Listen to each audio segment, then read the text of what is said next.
Get it up on a Monday.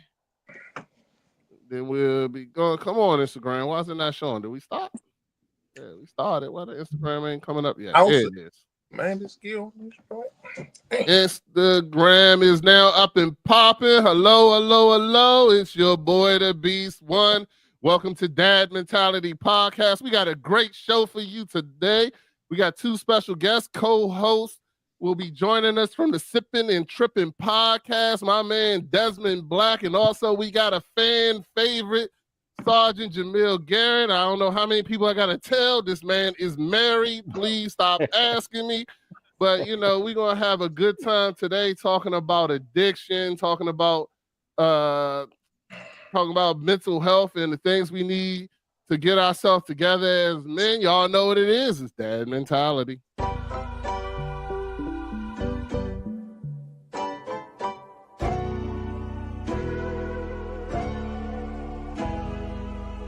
What is that's mentality? What it is? The mentality of taking care of family. As a man, I get lonely. I can't even call my homies, but I answer every call when my kids call me. I'll be there when they need me. They depending on me. They looking up to me. Sometimes we gotta fix our mental. Or maybe it's not meant to be a dad, a father, that's what men do. I made a promise to my kids, that's what I do. I just want them to do things better than I do. Or better yet, better things that I did.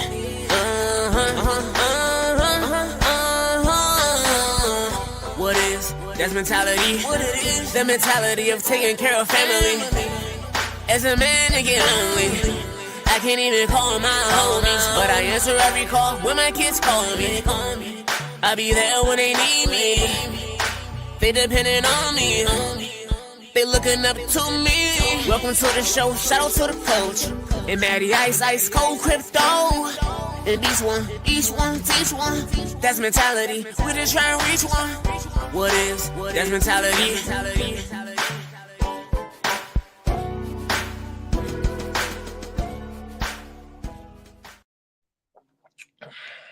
Oh, it's your boy, the Beast One. We got another great episode for y'all here today. As y'all know, I don't do it by myself. I got my boys that I've known for a long time. I'm going to start with my man, my fellow Commanders fan who's wealthy and blessed. Y'all know him as the diversified hustler. Y'all know him as the ice cream man, Matty Ice Cold Crypto. What's up, Matty Ice? How you doing today, sir? I'm doing good, man. On this good Monday. Not a victory Monday, man, but still feeling good this Monday, we man. had enough victory Mondays. It's all good. Yeah, you know what I'm saying? Looking for two more, but you know. It's all good. And also joining us, Coach. 55, baby, 55. All right, we'll get into that kind of crap later. I don't know. I'm starting to rethink my friends' decisions in life and stuff like that. But hey, we got a special co-host joining us today. You'll know him from the Sippin' and Trippin' podcast. It's my man. I've been on there. He's doing a great show. If you haven't watched and subscribed, please go to YouTube right now, and you can see him, Desmond Black, and Sippin' and Trippin' podcast, and follow him. But it's my man, Desmond Black. What's going on, sir? How you doing today, sir? I'm all right, man.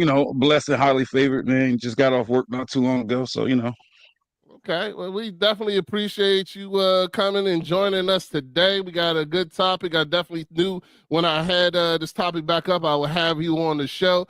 And also, right. Joining us, he's definitely a dad mentality favorite. He is a mental health and drug specialist. He's also, if you find yourself in a hostage situation, you want this negotiator. You know what I'm saying? The movie Negotiate was written after him, his true events. But he's here today with us. Unfortunately, he has terrible pick in music and I think a football team. But, we still love him here. Dad mentality is Sergeant Jamil, or retired Sergeant Jamil Garrett. How you doing today, sir? Hey, what's going on, gentlemen? I can't complain. I'm blessed. Man, I'm feeling good. I'm feeling good.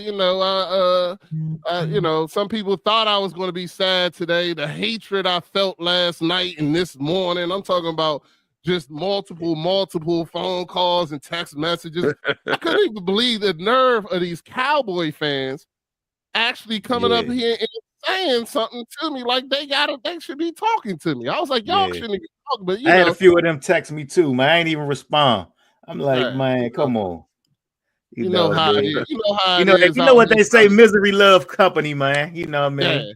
Yeah, exactly. And some people have been trying to tear us down all year, but we still up and going. I'll give a quick shout out to my girl Allison. How you doing? She's becoming a fan favorite in the comments too. I love it when Miss Allison shows up. It's a great time whenever she's around. So I'm happy to see her in here. But we're gonna go ahead. Make sure y'all put y'all comments put this stuff in the comments. I got it fixed. So if you on my page, you should be able to comment as well. And also, we getting ready to get into this mental health check-in. Let us know how you feel from 0 to 10 and what you got going on. And we'll read your comments and let everybody know. But let's start with I'm gonna go ahead and let Coach get his stuff out the way, so I don't have to listen to that hopefully for much longer in the episode, because we talking about great things and positivity and stuff like that. I don't need his negativity to show up, but we're gonna go ahead and let him have his talk. So tell us how you feel, Coach, and I guess we'll listen. Hey man, I'm 5 + 5, man. I'm a 10 this week. You know what I mean? After yesterday, it just made my day. You know what I mean? To finally see the reality come true, you know what I mean, of who they were. You know what I mean? So, sometimes your closest friends be rooting on your downfall, Rodney.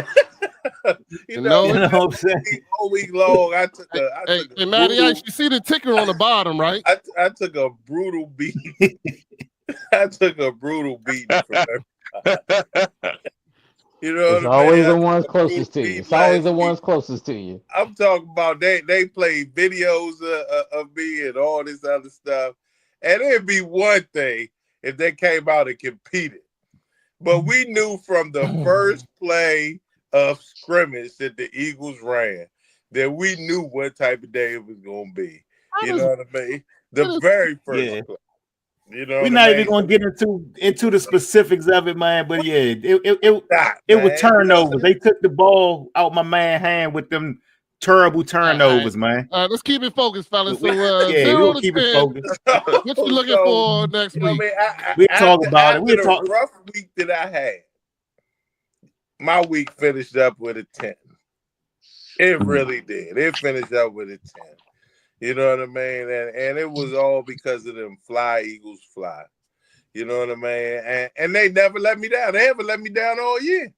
You know what I mean? That's not even your team, Coach. Yeah. It don't even matter, Matty. It don't even matter. You know what I mean? Man.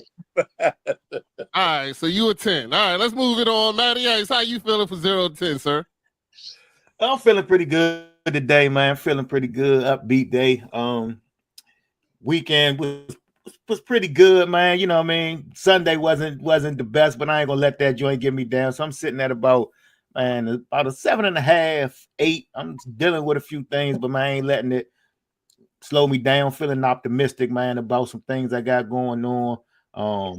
Had a new project start today, man. Hopefully it turns out to be fruitful or lucrative, man. So just feeling optimistic, man, on some stuff.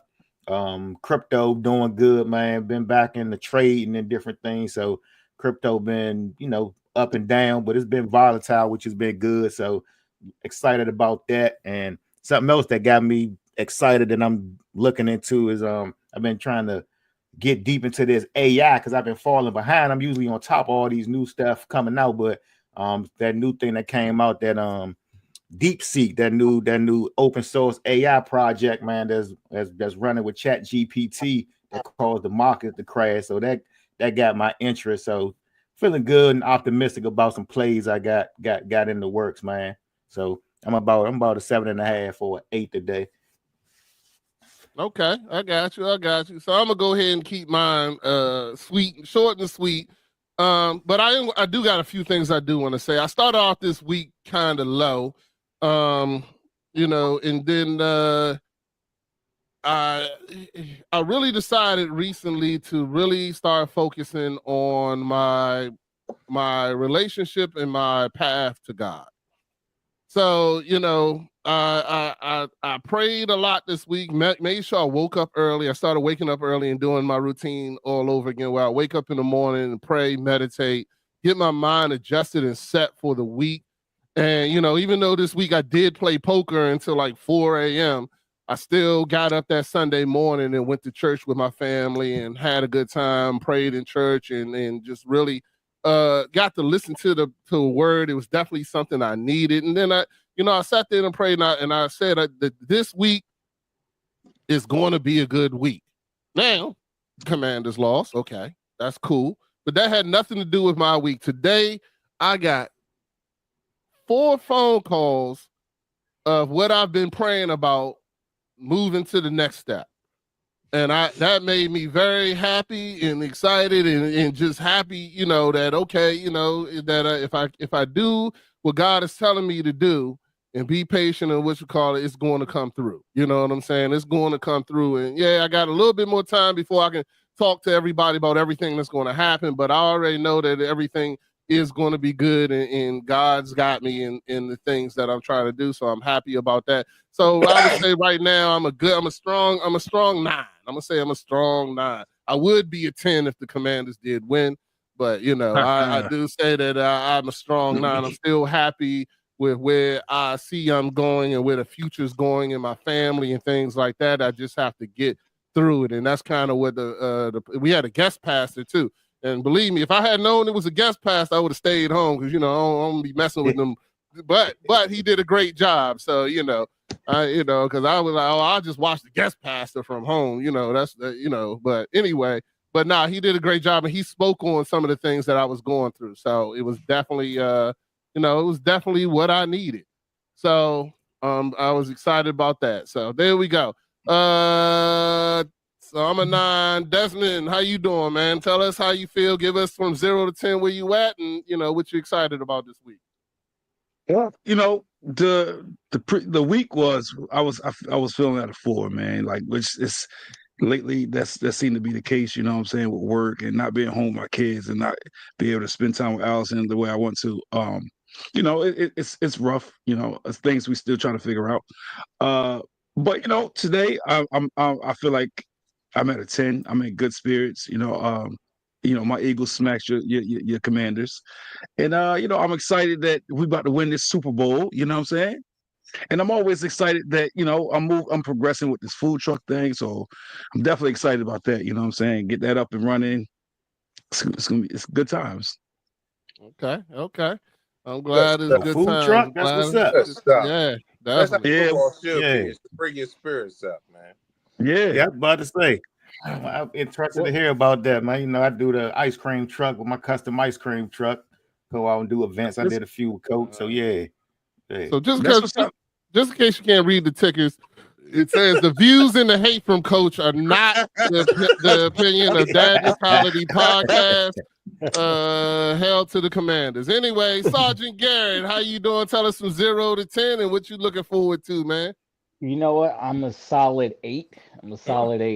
If I started off the day, I was probably at about a 6. I wasn't feeling well, but I stuck it out. Look, you know how growing up in a black family in the household, if you get sick, if your stomach hurt, what they tell you to go drink? Robitussin or ginger ale too. Yeah. Ginger ale if you got a stomach ache. Yeah. Ever since I've been drinking that ginger ale, I've been feeling better. I was like, see, that's why we got no keep it in the house. ginger in that ginger ale. It's like a 0.5%, like 0.5% ginger. It's a psychosomatic effect. So you know what though. I'm doing really good. I'm excited. Heard about that class action lawsuit on ginger ale, man. Said I ain't got no ginger in the jump. Yeah, I heard about it. I didn't think that was Canada Dry. I thought that was Seagram's or another brand. I remember reading about that. Yeah, I remember reading about that. My fault, no, you all good, man. I'm excited though because after I get off this podcast, I got to go and help my son. He's doing his 11th grade class registration. He's looking at taking, 4 AP courses and just looking at what my man has been able to do in, his 2 years in high school, like 4.2 GPA. He killing it, Nice. man. I'm just so proud of him. So I can't wait to just help push him on that journey. 11th grade is when you start really looking at, all right, what college you want to go to, and what do you want to do for the rest of your life. So really looking forward to that. Looking forward to that. And it's funny because I don't know if y'all experienced this in raising my sons. It forces me to be the best version of me. You know what I'm saying? Absolutely. Because you were talking about, Beast. You were talking about earlier how you have been praying on stuff, and stuff's coming to pass. For me, I'm starting to get sore, and I'm starting to get sore because I'm boxed in. That tells me that I need to grow. Like I need to be in an environment that doesn't box me in, to where I can stretch and I can do what it is I'm supposed to do, and I'm starting to feel it. So and thinking about taking care of my son, I'm like, man, I need to make some moves myself. But it's good. It's good. Everything's working out for us. Despite what's going on in the country, 2025 is gonna be a good year. It's gonna be a Yeah. good year. Absolutely. All right. So when you start feeling sore, that means you boxed in. Okay. I might have to look into that. I don't know if that's a professional thing. Is that just an old spiritual like the ginger ale? Is that in some kind of book? Is that called something or? Yeah, I can put it in the book. I can write it in the book. Yeah. Hold on. Speaking of the book, I think it's been Man, about look, 2 years.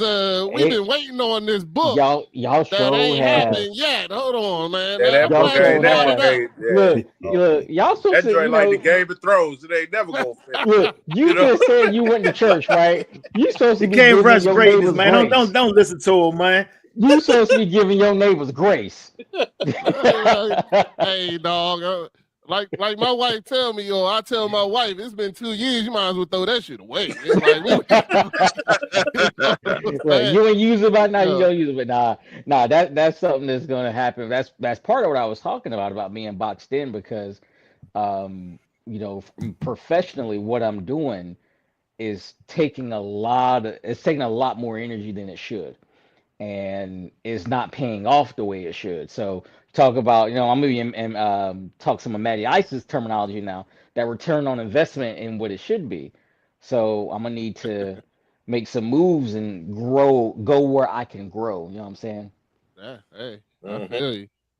I feel you. All right, so finally, Reese is actually watching the show at the time that we're recording this. So I'm gonna go ahead. She say, "Hey, family, You keep I was posting at the the same 10 comment. yesterday, but that's me posting it. But I was at 10 yesterday because I'm going back to read it. I was at 10 yesterday, but one of my friends got hurt, and it made me drop all the way down to a number 5. They got dead eyes packed. I guess she meant, she can't see. So I mean, she's trying to say that they got their eyes picked out by some birds, and I think you gotta go up to another. Yeah, one? she told me her brother got attacked by. Yeah, she said her brother got beat up or something. Yeah, that's got me. beat up by some birds. She talking about the Eagles and me. I'm her brother, and the Eagles beat me up. So she always want to crack a joke, whatever. But and make sure you turn on your spell check, Reese, all right, Reese. Keep going, Reese. Keep going. But shout out to Seeking Knowledge podcast. They're in the building watching out. I met them through Desmond's show, and Miss Amy saying hello, Amy. How you doing today? Once again, Reese, she is blind, but she wanted to make sure she acknowledged Sergeant Garrett. Nice to see you again, and that she was the first person this morning. I was on her show telling me she's single, and let Sergeant Garrett know. And Carolina fan, Reese. He a Carolina fan, Reese. Yeah, I am. That's my ain't no hometown. good. Hey, ain't no Look, good. that's called loyalty. That's what that's called. I mean, Coach, guys, Coach don't know nothing about that. What is nothing really about called? no loyalty. Nah. Hey, Sergeant Garrett, man, it's called addiction. That's what. That's ain't nothing wrong with that. Oh man, North Carolina. North Carolina is my second state, man. I used to live there too, so that's my second Okay. state. I All mean, right. You know what I mean? my wife from Greensboro, so I mean, I, I'm I, with I was you. from Chapel Okay. Hill. Yeah, Chapel Hill, right down the So street you a from the Tar Tar Heel? Heels. So you a Tar Heel Yeah, then? absolutely, Oh, you absolutely. know it. I You hate know I it. I hate the Dookies, man. The I Dookies, no hate way. Duke. Get out of here. I hate I hate Dookie. Duke, Yep. Same way. especially basketball. They always winning. I hate them. Yep. Yeah, Yep. Can't Well, stand him. Reese sound about also right. wanted me to tell you to read her book Shades of Blue because she actually finished the book, so she want to maybe give you some inspiration. I know. I might need You to get know some what I'm inspiration saying? from Reese. Look, I might need to see how Yeah, she was able to do it. yeah. So you Hmm. know, she'll let you know too. She might make you try to come to her apartment though. You better be careful about that. Bring your wife. Oh, You Yeah, know what I'm saying?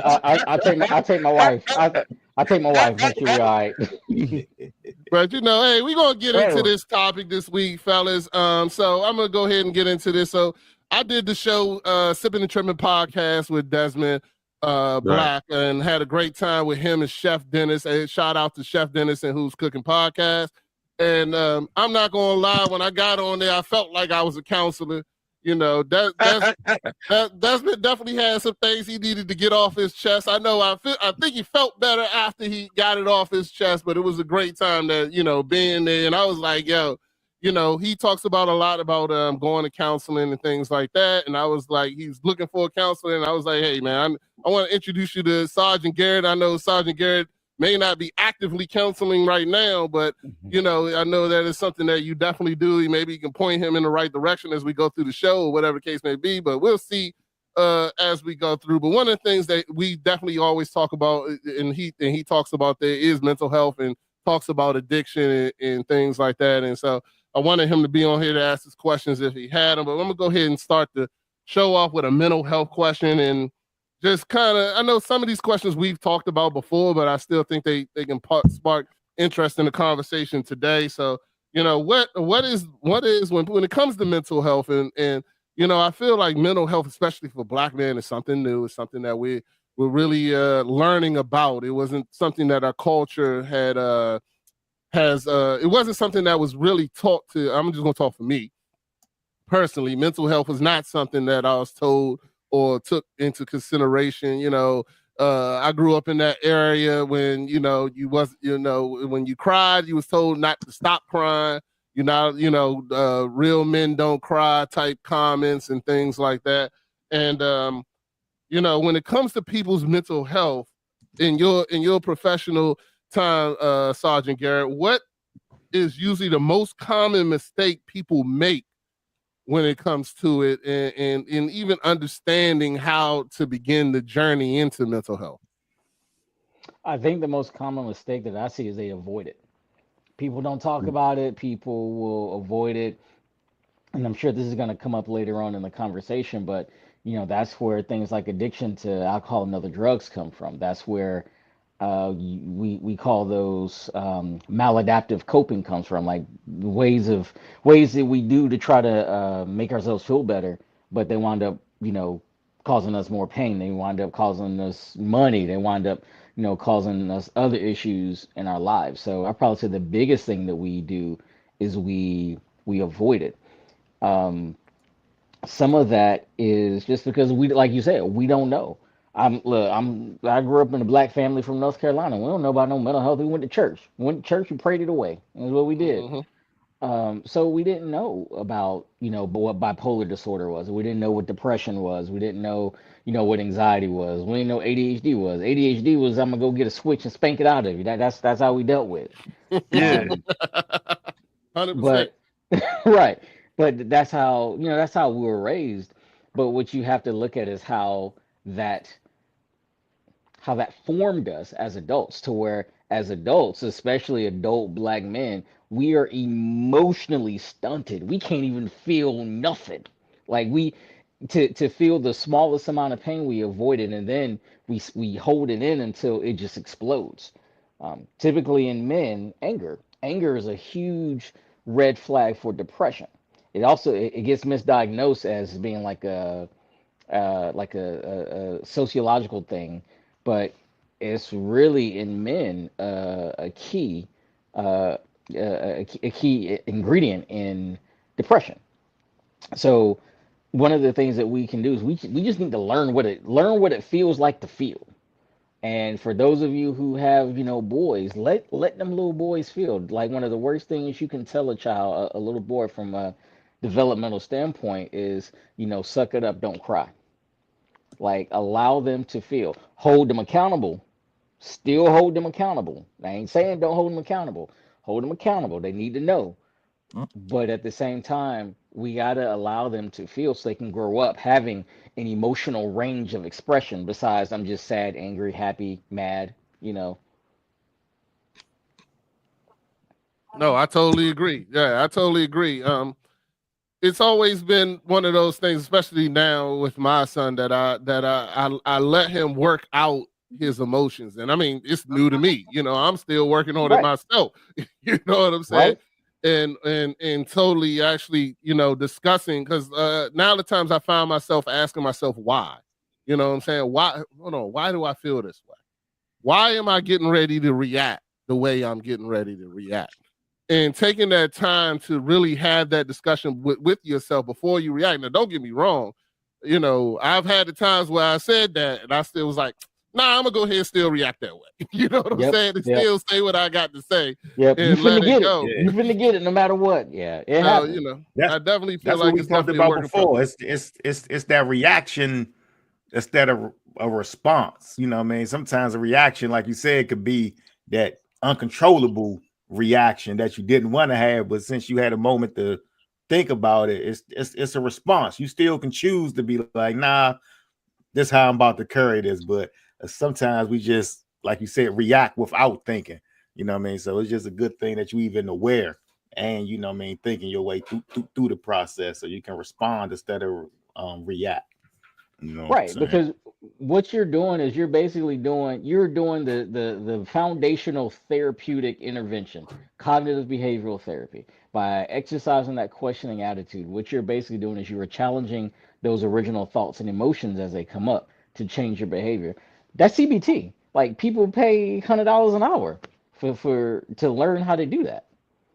That's basically cognitive behavioral therapy. The actual intervention is called cognitive restructuring. I like to call that a $50 word for a 5-cent concept. Mm. Okay. So I would like break that down for me. What is cognitive reconstruction? Cognitive Yeah, I've heard reconstruction that. is real simple. You just did it. You just described you yourself doing it, where you were questioning why am I reacting this way. It starts with noticing how you're feeling, because it starts with those feelings. It starts with those feelings. Those feelings will begin to influence our thoughts. If left unchecked, that's what causes that reaction. That's what causes that knee-jerk reaction where we're yelling, or worst case, we might wind up with a shiny pair of silver handcuffs on. Um, that's what causes that. By you exercising that questioning attitude, you are challenging those original feelings, or at least questioning them. So now what you're doing is at a neurological level, you're engaging this part of your brain. This is your prefrontal cortex, and you're not letting your amygdala take over. That's the emotional sense. That's that primal brain. They call it the lizard brain. You are engaging your prefrontal cortex. And I always like to tell my client sis, where my patient sis, as a human, you are one of the highest forms of life on this planet. As far as Mm. what your brain Uh-oh. Oh, don't tell me we lost him. You have evolved to be able Oh, to there you do go. all kinds of things not other animals can do. And so use it, learn to use it. That's what makes you such a us as human beings. That's what makes us such a evolved form of life on the planet, even though we don't act like it all the time. But that's what makes us so evolved, is that we have the ability to question our emotions. We have the ability to regulate them and in turn control our actions and behaviors. Okay. Okay. Yeah. Coach, you got anything to add to that, or Nah, man, I think you know what I'm saying. The starter. I lost sound for a little bit, so let me try to figure this out. Nah, all you right? good. You back, you Yeah, good. nah, he can't hear us. I'm assuming. Oh, he can't. Uh, Nah, Yeah, because I something happened think to his everything he's headset. saying is, you know what I'm saying, like the ability to control your questioning, your emotions, right? You know what I mean, and your thoughts. And the thing about it is, oftentimes our thoughts our thoughts aren't reality, right? There are fears. So when we don't check our thoughts, we end up going down a rabbit hole that doesn't even exist. Yep. You know what I mean? So I definitely believe, you know what I'm saying, that what he's saying is 100% true. And a lot of times people get in a lot of trouble because their emotions are involved and they're not truly thinking through the situation. Mm-hmm. So yeah, I agree too. And I think we were saying, like, we talking about that cognitive reconstruction, like it's because I like been reading a lot of stuff. But it's like you have that cognition in your brain, and that means like you have that aha moment, like where you something registers to you, and it maybe clicks a different way. You could have heard it a few times, but when you do it yourself and you kind of recognize it yourself, you have that moment where you like, I'm tripping, like for real, why am I even mad about this? You know what I'm saying? Because a lot of times it's just maybe some old baggage that's triggering you to have this response. You know what I'm saying? Like you know what I mean? Like some people I can go to like the little man complex. Like they snapping because somebody say something. You know what I mean? It's just a reaction. You know what I mean? But at the end of the day, nobody may not have been attacking you. They might not even meant it that way or something like that. But as soon as you hear something, it just triggers you to go back to a old feeling that you had. So when you able to just check yourself sometimes and be like, man, I'm tripping. Like, why am I even feeling like this about that? You know what I mean? Or you know what I mean? So it's about checking yourself. You know what I mean? When you feel yourself about to go left, you know what I'm saying? Oh, yeah. Then after you go left, sometimes you feel like, damn, why I let that person even get me off my square? You know what I'm saying? So you have the thing about it is that I think that in a lot of situations, your thoughts have already taken you left. You know what I mean? And then the trigger, and then whatever is said, you haven't even heard because you're already acting in your thoughts. So no, you have heard it. That's why the thoughts are yeah, triggering. it's a combination. The problem is, so coach, you're on the right path. You have heard it. It's just that you're not hearing it right now. I like to say what you're doing is your insecurity is what's listening, not your ears. You're using your fear to listen, not your ears. Right. So that's what those triggers are. Those are those prior experiences. When you really break down human behavior, human experiences, it all goes back to childhood, right? Everything starts with childhood. While your brain is forming, it is extremely malleable. So you learn different connections. They're called in the psychology world, they call those schemas. You are forming schemas about everything. Like from birth to age 5, your brain develops way more than it does at any point in your life. And so you're developing these schemas. So you're learning what attachment looks like. You're learning what parental love looks like. You're learning what healthy relationships with parents and other family members look like. You're learning what social relationships are like. And so that's what makes those childhood traumas and experiences so impactful on people as adults because they have that experience with them for the rest of their life. If you think about like you're building a house, that is one of your foundational beliefs. That structure is going to be problematic because that is the foundation. So part of therapy is literally breaking everything down, unpacking it to learn a new foundation. All right, Desmond, you got anything you want to add or question? So you had said, what are some common mistakes that we make when it comes to dealing with our mental health, right? Like it's a lot of things, a lot of mistakes that people make. Like a lot of times we overgeneralize things, right? Or we confuse like thoughts with facts, right? We draw our own conclusions without doing the work and try to seek out, we should all be seeking to understand, right? But a lot of times we come up with this thought and we run with it, right? So we confuse thoughts with facts. We overgeneralize things. We in our minds we come to these conclusions that may not be the right conclusion. You know what I'm saying? And then we run with it and we push that on other people, right? Like it's like sometimes another mistake we make is like beating ourselves up, right? Instead of seeking out that help or doing the work to make things better, we just beat ourselves up, right? And that messes with our anxiety, right? Like it just makes everything worse. We don't help ourselves, if that makes sense. Yeah, You know what so I mean? what you're talking, it becomes, by the way, all those things you described, the overgeneralizing, the confusing emotions with facts, those are all things called cognitive distortions. Right. Again, $50 words for 5-cent concepts. You already know what they are, just somebody created a word to make themselves sound smart. But yeah, you're right. We do those distortions all the time. And the thing about those, the distortions, they lead to distorted thinking and Hmm. they happen like that. They're knee jerk. They happen real quick. Right. So you got to understand where they come from. Those are evolutionary responses. You got to think as human beings. 20,000 years ago, when our brains kind of developed to be what they are today, because our brains haven't really changed in 20 or 30,000 years, if not more. um, Right. Life was different. Life was different. We Yeah. had to we had to overgeneralize because it saved our lives. Like, you see some grass rustling, you gathering some berries or something, you see some grass rustling, that might be, some predator is ready to eat your face off. So you're gonna want to jump to conclusions and see that as danger.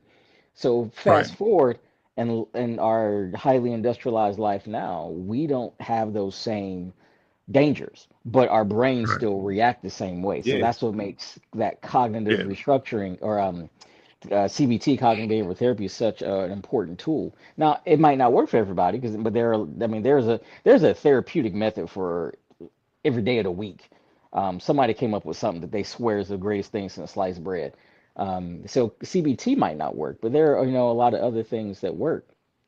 But were talking about, Desmond, beating yourself up. What really happens is you'll find you'll be in kind of a circular, um, like a feedback loop where something will happen, you beat yourself up, you feel bad about yourself, and then you feel bad about yourself, and it impacts your performance, and you don't do well, then you feel bad about yourself, and it just becomes this negative feedback loop, and you tend to spiral after that.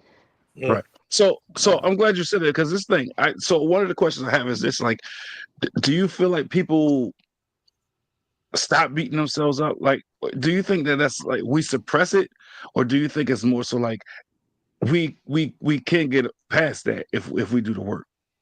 Oh, if you do the work, you totally can get past it. But you're right, a lot of people Mhm. do suppress it. And what's worse, a lot of people will avoid it, and they'll avoid it in a lot of unhealthy ways. So um, Mhm. think That's when you about, start getting addictions, trying to you're avoid right. things or Yep. or Yeah. finding another way to cope with something. Instead Yeah. of coping with the issue, you usually find something else to help cope. Yeah. Or no, or Yeah. Yeah. No, you're right. You're right. You find something that helps you avoid the issue, but that issue is there. It's not going away. All you're doing is just it's like trying to bury a car. You know what I'm saying? Like, you're gonna have to do a whole lot of digging and a whole lot of other stuff to bury that car. Um, but also how that manifests, and this is something that really affects us as men. It can affect us in hyper aggressive behavior. So think about those predatory lenders, the stock traders, the hyper aggressive people who are playing sports. Those athletes that they have to win at all costs. Why? Why do they have to win at all costs? Because a lot of them, to fail means that they would uh, they would essentially be justifying all the negative thoughts that they have about themselves. So their success is an avoidant tool to make them actually not think about how much they actually loathe who they are, how much they dislike themselves. You see that all the time. You talk to the average young man who's like, and I think the YouTube vernacular is he's been red pilled, and they'll talk about how men need to dominate women and all of this stuff. Man, you strip all that away, they are just deeply insecure men. I see it every day I go to work. They're deeply insecure men, and that's not a bad thing. It's just that they've never dealt with or addressed it, or as you said, they never put in the work to get through it, to overcome it. Mm. yeah, absolutely. We got a lot of comments in here. I'm just gonna go through a few of them because some of them I think they. Mystic asked, "What is your background?" I already said earlier that you are a mental health and drug specialist. Did I miss anything else in the background? besides the mental health drug specialist in what you call it, hostage negotiator. Hostage negotiator. Yeah. Yeah. Missing anything? You got No, it, you know. no, that's about it. So my All right. background is in the military. I was it's called a KDAC, a certified alcohol and drug counselor. I did that for like 13 years. Actually, yeah, the last 13 years of my career before I retired. And now I work at a residential addiction treatment center, this dual diagnosis, so both with mental health and addiction. That's Okay. what I do now. All right. And of course try to write books, but No, I you don't. ain't right no book. Well, ain't right no book. Don't believe it. Yeah. Don't write book. Yeah. Don't put that I'm gonna on shock black. y'all one day. Like, look what I got. Yeah. You Comic know, books. I'm not sure prime grade, I guess. They that's what he said. All right. There's so much hate because of lack of understanding and lack of empathy. So, you know, we don't have to go on and talk about it if you want to talk. If you want to what you call it, I'm just bringing them out there so people can see them. Emotional intelligence is the key to healthy living. Our boy KJ signed in. So, you know, but let's get ready, get into the other thing. Well, all right, so Mystic also said better CBT can make you One wallow. feelings. DBT. What is DBT. CBT and DBT? So- I don't need either one of So right, DBT is Makes you deals with dialectical that. behavioral therapy. Okay. Dialectical behavioral therapy is really good for helping people work through certain things. It's good for creating boundaries with people in interpersonal relationships. I use it a little bit, but I don't use it with men that much. Honestly, with men, if I'm not using CBT, I'm using CBT is cognitive behavioral therapy. What I'm doing with men a lot is ACT, acceptance and commitment therapy. I really love me some ACT because that teaches you to accept the reality in order to move on. Because you are accepting the circumstance, and then you're learning the skills that you need to do to not dwell or wallow on the negative of what's going on around you, and you are progressing, you're moving forward, you're not getting stuck in that negative frame of thinking. That's why I was saying, man, there are so many there are so many mental health theories and therapeutic interventions. There's something for like every day of the week. Okay. All right. So, all right. So now we're gonna go into the next question. I'm gonna go ahead and keep it going. So my next question is, what are some things that people use to mask their addictions? Like, what is the most common things that you see that people do or use to mask their addiction? Other people. Birds of a feather. If you're dealing with someone who is struggling with addiction, what they'll do is they'll want to be around other people who struggle with addiction. What? Confirmation, right? You know what I'm saying? Well, not just that. So confirmation in the sense of, see, I don't got a problem because everybody's doing it. It really it serves to form as a form of denial or projection. Right. So I agree with that, but see, it's a double-edged sword for me though, because I like through experience, I've known a lot of people that they try to mask their addictions by disassociate themselves from the people that have the same problems or same addictions as themselves, because they try to portray themselves to be something or somebody that they're not. You know what I'm saying? Like people might have an alcohol problem, right? And they be like, "Oh, I'm not going to talk to this person because all they do is drink," right? By putting that in the universe and people watching, people listening, they be like, "Oh, okay, he's good. He don't have a problem." So that's one thing I notice people be doing. Right. You know But what I mean? that's still using other people to block you though, right? Because you're using their perceived slight, or you are projecting onto them. So you're still using other people as some kind of way to mask your own problem, because most of the people who struggle with addiction is shameful. It's hard to admit. So I don't want to face it. Right. So my question for you, is it an addiction if you're not ashamed of it? Oh yeah, it absolutely can be. So from from a clinical perspective, You need three things for something to be an addiction, and it doesn't have to be a drug. It could be a behavior too, but it has to be three things. You have to be compelled to do the thing. You have to struggle to stop doing the thing, meaning you want to stop or you try to stop, but you can't. You fail, and then you have to have quality of life impact. So it has to impact you or have negative effects in your life, family, job, things like that. The DSM has non-criteria for it, but I mean that kind of sums them up right there. But from a clinical perspective, you can have all three of those things, and you can not have shame and know exactly what's going on. Right. I got you. Yeah. Marty, you got anything? Yeah, no, I say it makes sense because, like you said, addiction can come in a lot of forms. You know what I mean? And sometimes, you might not even realize your addiction or which detriment you like you said. You know, what I mean, you do want to stop. But so I know people, like you said, they're not ashamed of it, but they do have an issue that's causing them troubles in their life. But I'm not sure if they just don't recognize it. They're not trying to outwardly show it, but you know what I mean, it is causing, you know what I mean, detriment in their life. But I guess everybody has their own path. They may be okay with it, but like you said, addiction can come in all types of forms. That sometimes I think it can actually even be in disguise. You know what I mean? Often is. And I'm glad you said that word disguise, because like I was saying, a lot of people try to hide from the truth or hide from reality, right? Mm-hmm. Some people choose to wait later than they should be. Right, because they don't want to be seen by people that's judging them or people that they feel that is judging them. You know what I'm saying? They try to not blend in, but blend out. Right. Mm-hmm. So people won't see their addictions, and if they don't see their addictions, they won't talk about their addictions. Yeah. Right, because anybody that's addicted to something won't or can't admit that they have a problem. You know what I'm saying? Because they don't see it as a problem.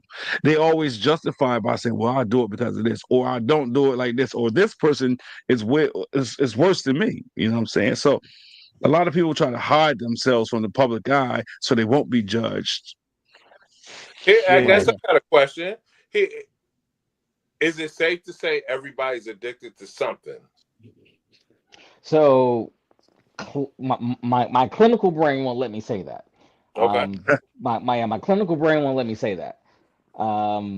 Everybody has a vice. Everybody has something that they probably might use too much. Does it escalate to the point where it would meet a criteria for an addiction? I don't think everybody has that now. But everybody got something. Like for me, like I've been be a vice. Since, like I don't know if you call it an addiction. Is a vice the same thing as an addiction, or like what does, you know what I mean? Like, I get what you're saying, but so the difference would be with the vice, it's not causing you negative impacts into your life. So I gave you an example. It's maybe not yet, because some things, like you said, maybe not be an addiction yet. Here we go. Can we keep it? Here we go. Hold on. Now I got to pull up the ticker again. He was waiting for that opportunity. He was waiting. He been waiting. He was like, "Ooh, I'm gonna say it. When am I gonna say it? I've been waiting. Here we go again. So, go ahead. I use me as an example, right? Because I'm a kid from the South. I got an inner fat kid. I love me some sweets and sugar, like cakes, pies, cookies. I will murk them. Like they don't stand a chance, right? But I don't let it impact me in a negative way. So it's still my vice, and I still do it.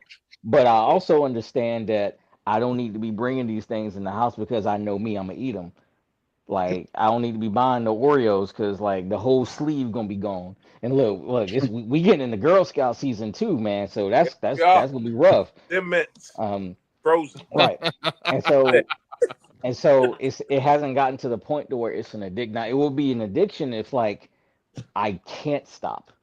Like my blood sugar's being through the roof. I'm being diagnosed with diabetes and all of these other things. That's where it begins to really be an addiction, because at this point I'm really having that those negative consequences in my life because of that activity that I'm doing. Do you see the difference? I explained that. Nah, I get it. I definitely get it. But I was saying it more from a fact, like sometimes things don't start out as an addiction. That's why I was saying like maybe it starts out as maybe a habit, something you do, and then for whatever reason it could get the better of you. So you know what I mean. Sometimes you gotta do a little, you know what I mean, a self check on things. You know what I mean. And like maybe I need to Absolutely. give this a break, or you know what I mean, because some things can get the better of you if you allow it to. Absolutely. Absolutely. You See, are spot on. so you said if you allow it to, right? See, that's the thing. I don't think anybody allows for things to happen. It's just one of those things that like it just happens, in my opinion. You know what I'm saying? Nobody want to be addicted to anything. I don't think. You know, No, you're right. it's like mental. It's a mental thing. You say I got control over it, or I When I can say control it. allow, it's kind of, I say allow in the meaning that we do have choice. Like you could have stopped. When I say allow, I know what you mean. Like nobody wants it to happen, but I'm saying that just in a way like if you would have recognized it, you could have But that's the maybe thing. changed the pattern. That's Well, the thing. So when we don't have addictions, like right, or we don't have the same addictions as somebody else, it's easy for us to say that, right? But like people that's an addict, right? Like they don't know that's where it's going to take them. They think they got control over it. They think that they're on top of it, right? Until it hits them in the face, and they're like, "Oh shit!" And then they might tell themselves 1,000 times, "Oh, I'm gonna slow Yeah, down. I'm gonna stop," and they just keep going. exactly. right. That's my Well, So point. and That so he's saying the yeah. same thing. That's I still say that's allowing it to happen. You know what I mean? Like, but Well, I get what timing you're is saying. everything. Like Yeah, timing is everything though. So and so put it to you like this, right? We all know how alcohol works and alcohol affects the body. I have a stressful day at work. I come home, I drink, right? Next day, I have a stressful day at work. I come home and drink. Next day, I have a stressful day. I come home from work. I drink. Work has been stressful, man. We prepping for like national inspections and stuff.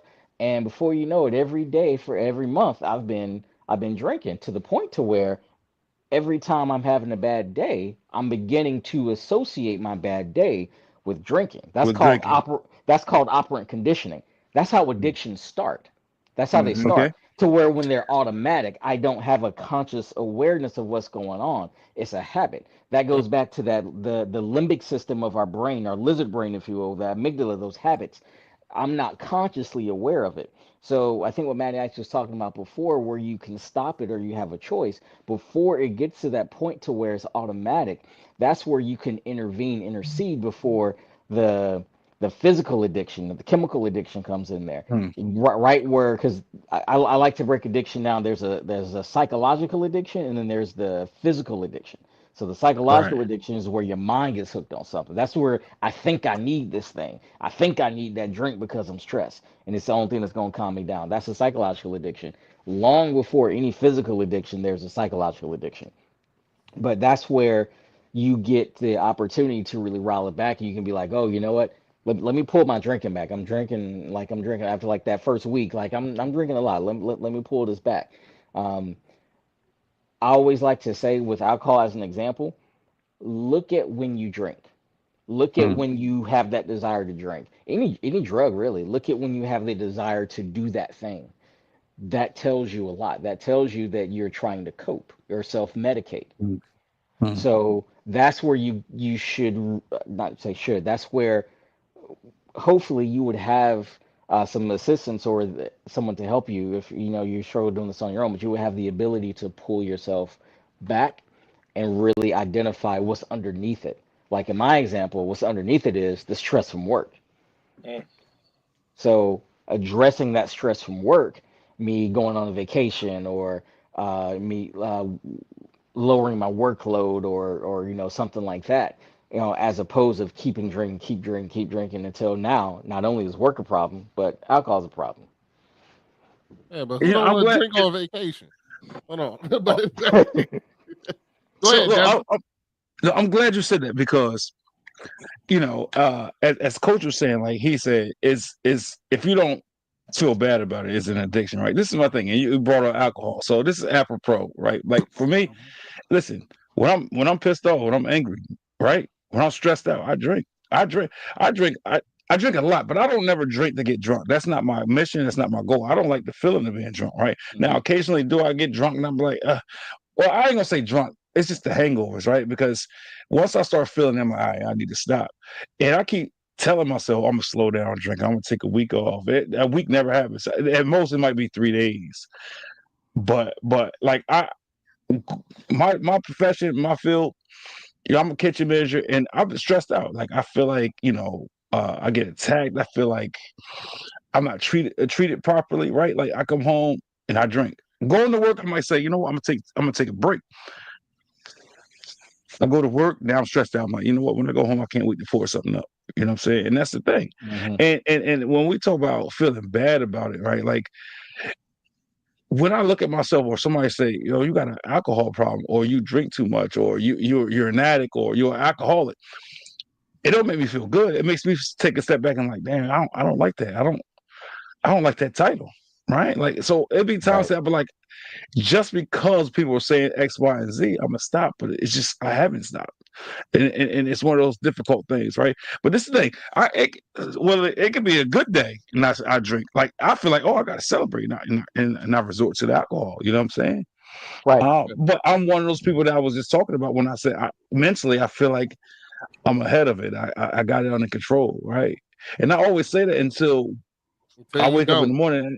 Yeah, I wake up in the morning. I'm like, bro, why? How much did I drink? I'm like, oh my God, I'm good off of that. I'm good. You know what I'm saying? So it's people, places, and things that shape us to who we are, right? And and we're gonna touch base on this a little later, but like traumas, man, like it's hard, right? We all have coping mechanisms, because drinking, that's all it is a coping mechanism. You know what I'm saying? Like when I was younger, I would not challenge all that. it is. For some people. I would challenge that though. Is it coping or is it avoiding? That's it's crazy, because I like to be transparent, right? Like, so my thing is, for me, it's a little bit of both, right? It's a lot of skeletons in my closet that I'm still trying to get past, right? I'm still trying to. It's demons I'm still fighting, and I openly tell people like, oh, I got it under control, or through trials and tribulations, like I know what I need to do, but like no, I avoid a lot of problems, right, by drinking. Yeah. Right. But it's also a coping thing for me, because it's like when I drink, I don't have to deal with everything else. If when I drink, it's like going from this big, it numbs. It's like going from this big world that we live in. Now I'm in a bubble. It's like I'm here now. I'm in my own space, my own zone. You know what I'm saying? And that's that, man. So it's tough. Yeah, like, I think the one thing you gotta keep in mind though is that, you know what I'm saying, when you're going through those coping things, delay on the problem don't make the problem no better. That's true. It's just a band-aid. That's all it is. And it's like deep down inside, I know that it's just a band-aid. But it's like, I'm also one of the ones that justify. I'm like, well, I don't go through shakes. I don't go through withdrawal. I don't. If I don't have a drink, it's not the end of the world. So to me, I'm like, it ain't that bad. But that's what a lot of addicts do. You know what I'm saying? So when people, by definition, I'll be like, I'm an alcoholic. But when I say those words, or somebody else say those words, I feel some type of way. I'm like, nah, that's not me. Yeah. Like, it's crazy though, because especially I would say the way I grew up, or we grew up, like it was, like we used to drink all the time, like from like a young age we started, drinking, like I used to, smoke on the daily, so we all got these habits, but sometimes we don't see them as that. And I use that as an example because sometimes I look at it like, if we didn't have that habit, would it help me or hurt me? Like a lot of times, the answer gonna be, I could do better without it. You know what I'm saying? But we still choose, to use it. You'll go down that path, for whatever reason, But everybody knows, like, all right, if I didn't drink, I would be healthier, I would be better without it, but we still choose to have it. And having a drink isn't anything wrong with having a drink, but like you said, when you start to see it, when it becomes a coping mechanism, or you can't live without it, or you're doing it every day and not dealing with the real issue, which is the stress at work, finding another way to deal with it. And I mean, I've been open on this podcast since the last 2 years we started this podcast. I started as one person, and I really feel that I've come to become a new person now as where I am. I've recently stopped drinking heavily. And one thing I want to talk about to Sergeant Garrett was the fact that most addicts have to hit some type of rock bottom, some type of point where they're like, okay, this can't be it. You know what I'm saying? Like, this can't be all that I'm doing. And my rock bottom was recently. Like, I've talked about on the show, I cut back, then I would drink, I cut back and I drink. I talked about my abandonment issues, and then the time that Vicky went out of town, I thought I was good. I was my abandonment issues, blah, blah, blah. And I was like, I've been doing, I'm on the show, I talk all this shit. And, I got it under control. And then, I went out. My wife went out of town. I went and got pissy drunk, you know what I'm saying, to the point where I woke up the next morning, didn't know how I got there, didn't know where, apparently I threw up all over the place of my and I consider this man my brother's house and this, that, and other. He took care of me and this, that, and I woke up at 4 a.m. and was like, oh shit, I did good. And then just drove home, didn't realize I didn't have a shirt on, didn't realize I didn't have all these things, you know what I'm saying? I sent pictures to my wife at 4 a.m. saying I'm home and safe, and just all kinds of retarded shit that I woke up the next day. And to me, that was my rock bottom. That was, to me, that next day I woke up, there was nothing no one can say to me that I wasn't more disappointed in myself. You know what I'm saying? And I was like, yeah, this will never happen again. I'm not doing, I'm done. This is it. You know what I'm saying? Because I definitely didn't like the fact that I didn't remember nothing. You know what I'm saying? I didn't remember nothing. You know what I'm saying? And for a person who loves to be in control, you know what I'm saying? That's the worst feeling in the world, where I can't remember shit. And then my brother sends me pictures of me laid out on the floor with a vomit puddle of vomit next to me with no shirt on. You know what I'm saying? I was like, yeah, that's not the dude. And all I kept on thinking is like, what if my kids saw this picture? What if what can I say to my daughter? What can I say to my son if they saw this version of me? You know what I'm saying? I was like, nah, I'm done with it. And, so a lot of people have to hit that rock bottom before they get to that point. And how often is that people have to get to that rock bottom before they really decide that this version of themselves they don't want? Yeah, so it's a combination of understanding that is your rock bottom, because one person's rock bottom is another person's bad day. And so you have to internalize that. Like what you said was, I never want to be that again. So that was your rock bottom. That was that point where you put the shovel down. Like, you stop digging. That shovel is down and you are working to climb out of that hole. So it depends on the person. I got the opportunity to work in a prison. And I can tell you, prison is a lot of people's rock bottom, because at that point, they've not only lost their career, they lost their families, and, finances is all jacked up. And a lot of us like, you know what, maybe I need to change. It's like, okay. There's this thing called the stages of change. Most people start off in what they call pre-contemplation. Pre-contemplation is, I don't think I got a problem. In fact, I'm gonna be mad at you for even telling me I got a problem. Then it goes to the next stage. That's contemplation. That's where you start experiencing some of these negative quality of life impacts. So, family issues or work issues or money issues or stuff like that, health issues. So you start, okay, maybe there's something to this. I need to, be thinking about taking a look at it.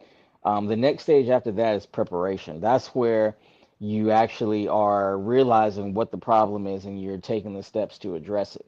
So I'm gonna stick with the preparation stage just for a little bit, because I want to hit on something else Rodney said. He said that it was his abandonment issues. You have to look at addiction through the philosophy of addiction is always secondary.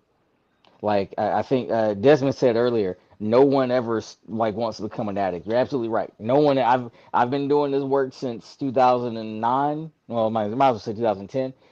To this day, I've never met anybody that said, I can't wait to become an alcoholic. I can't wait to become a crackhead. I've never seen it, and I don't think I ever will see it. But what happens with people is they got other issues that they're working on, or that they're actually not working on, and it builds up. So what makes us escape from those problems? What quiets my thoughts? What takes away my stress? There's alcohol, or this other thing, or this behavior. They're playing video. We can be addicted to video games too.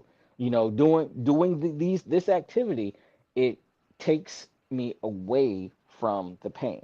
And that's why what I said at the very beginning about mental health, the biggest mistake that people make is avoiding it. I always like to say, in order to get to, you got to go through.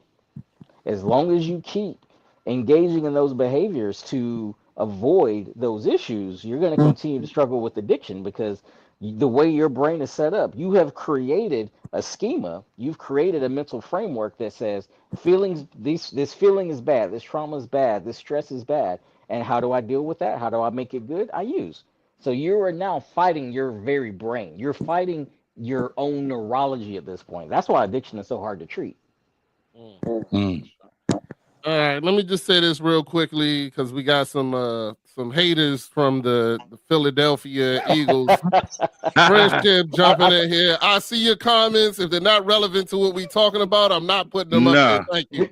So there we go. We're just gonna keep that moving.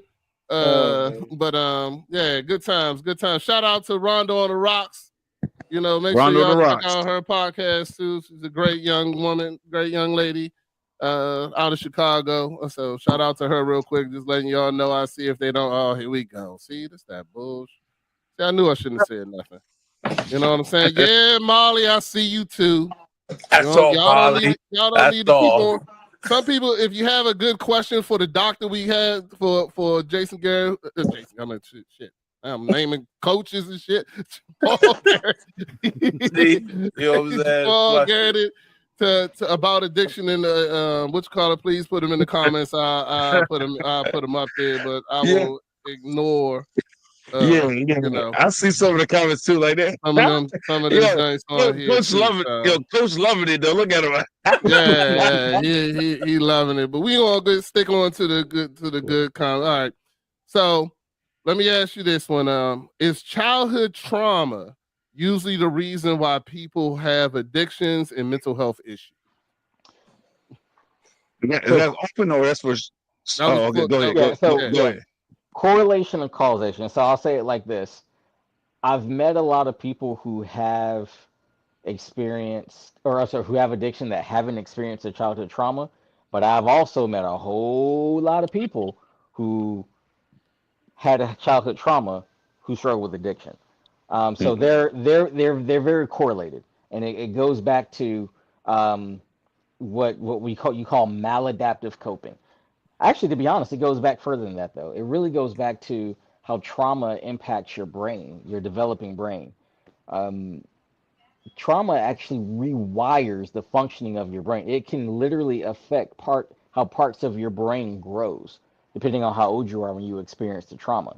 So that's really honestly what it goes back to. But then as we become older, it's how do we deal with it? How do we manage it? How do we cope with it? Okay. Fellas, anybody got anything to say? Any comments? Well, yeah, man, I totally agree with that. You know what I mean? I totally agree with that. Your childhood trauma, you know what I'm saying, dictates your reaction and things in life, especially when you get older.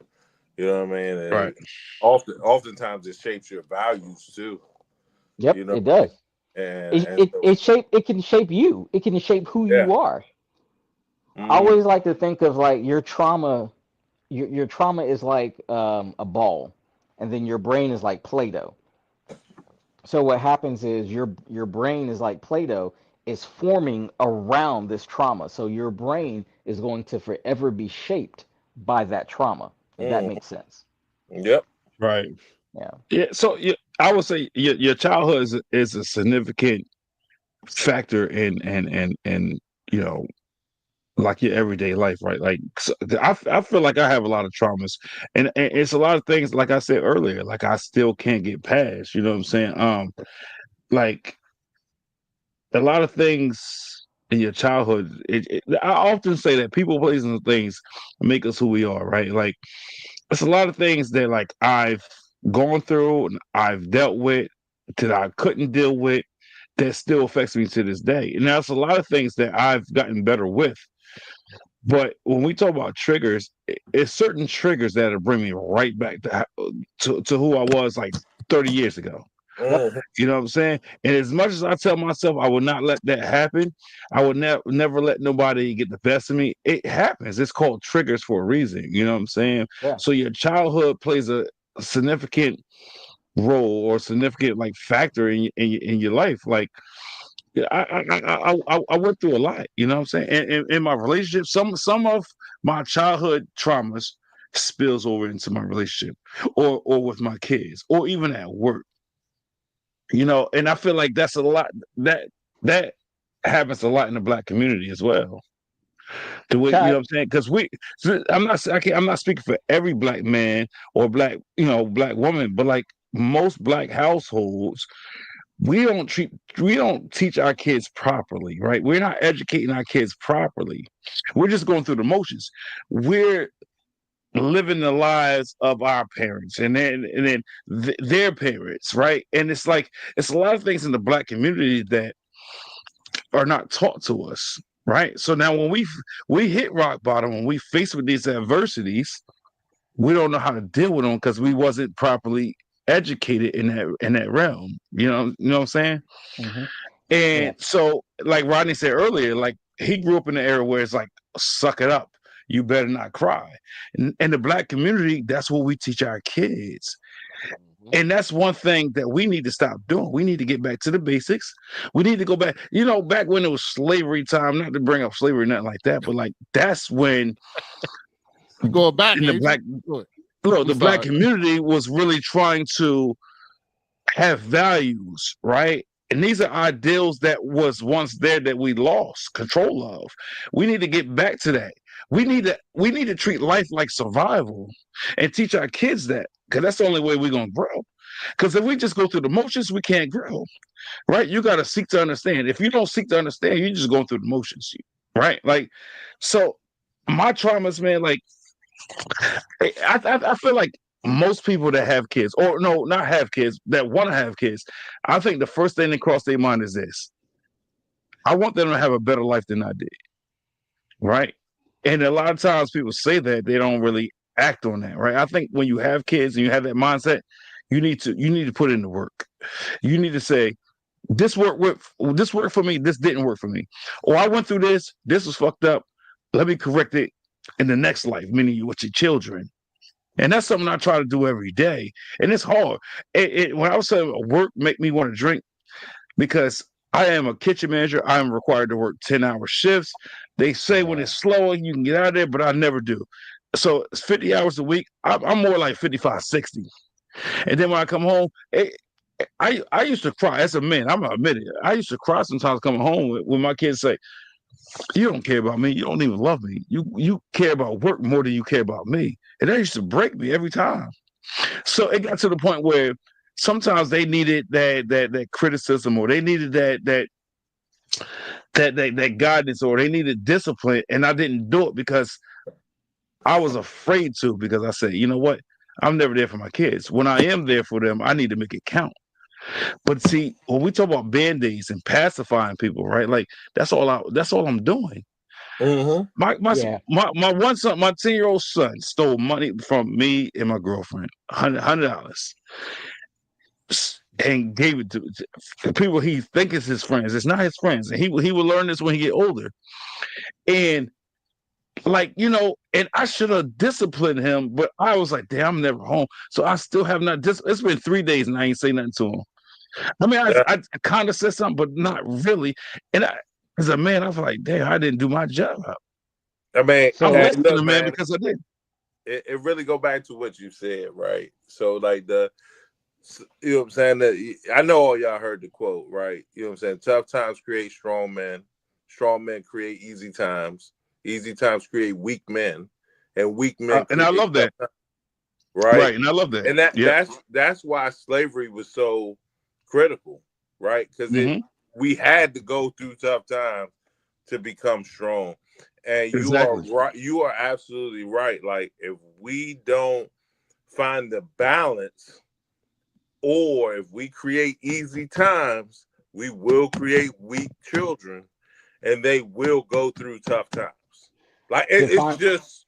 I think you got to define weakness though. Like, I guess so. So in my mind, what I see as weak is a person who can't handle adversity, right? Like, they don't know, they can't deal with struggle. They can't deal with the struggle. That's what I think what a lot of people would see as weak. But I think you have to look at you know, something called generational trauma. Be careful with valorizing slavery, or be careful with valorizing struggle too much, because what you're doing is you are valorizing something that creates a generational trauma that gets passed down generation by generation. So, for example, um, black men, black men black men tend to have a reputation for being promiscuous. We have a reputation for not being faithful to our women. There's a lot of research that tracks that back to something that happened during slavery. I don't know, guys, there were actually breeding camps. There were slave breeding camps where the male slaves who were deemed the most desirable, or the best workers, they were essentially forced to breed. And then fast forward that up another generation, and then you have the fetishization of black men, particularly by white women. And because of the hierarchical power difference between white women and black men, that gets further perpetuated. And so what black men are taught is, my value comes from my sexual prowess, or my value comes from my ability to create children and stuff like that. Now, this isn't everybody, this isn't everything, but this is just it's just one of the mental frameworks that exist that got passed down. And so slavery was about 460 some odd years ago. So we are roughly about 6, 7 generations beyond that. And this same mentality is reflected in our community via music. You look at what a lot of rappers are rapping about. How many are rapping about women having so many baby mamas and stuff like that? Hell, look at the celebrity culture where you have a group of women who literally their job is to get pregnant by these athletes or these other rich men. And you can trace that behavior back to slavery, post-traumatic slave syndrome.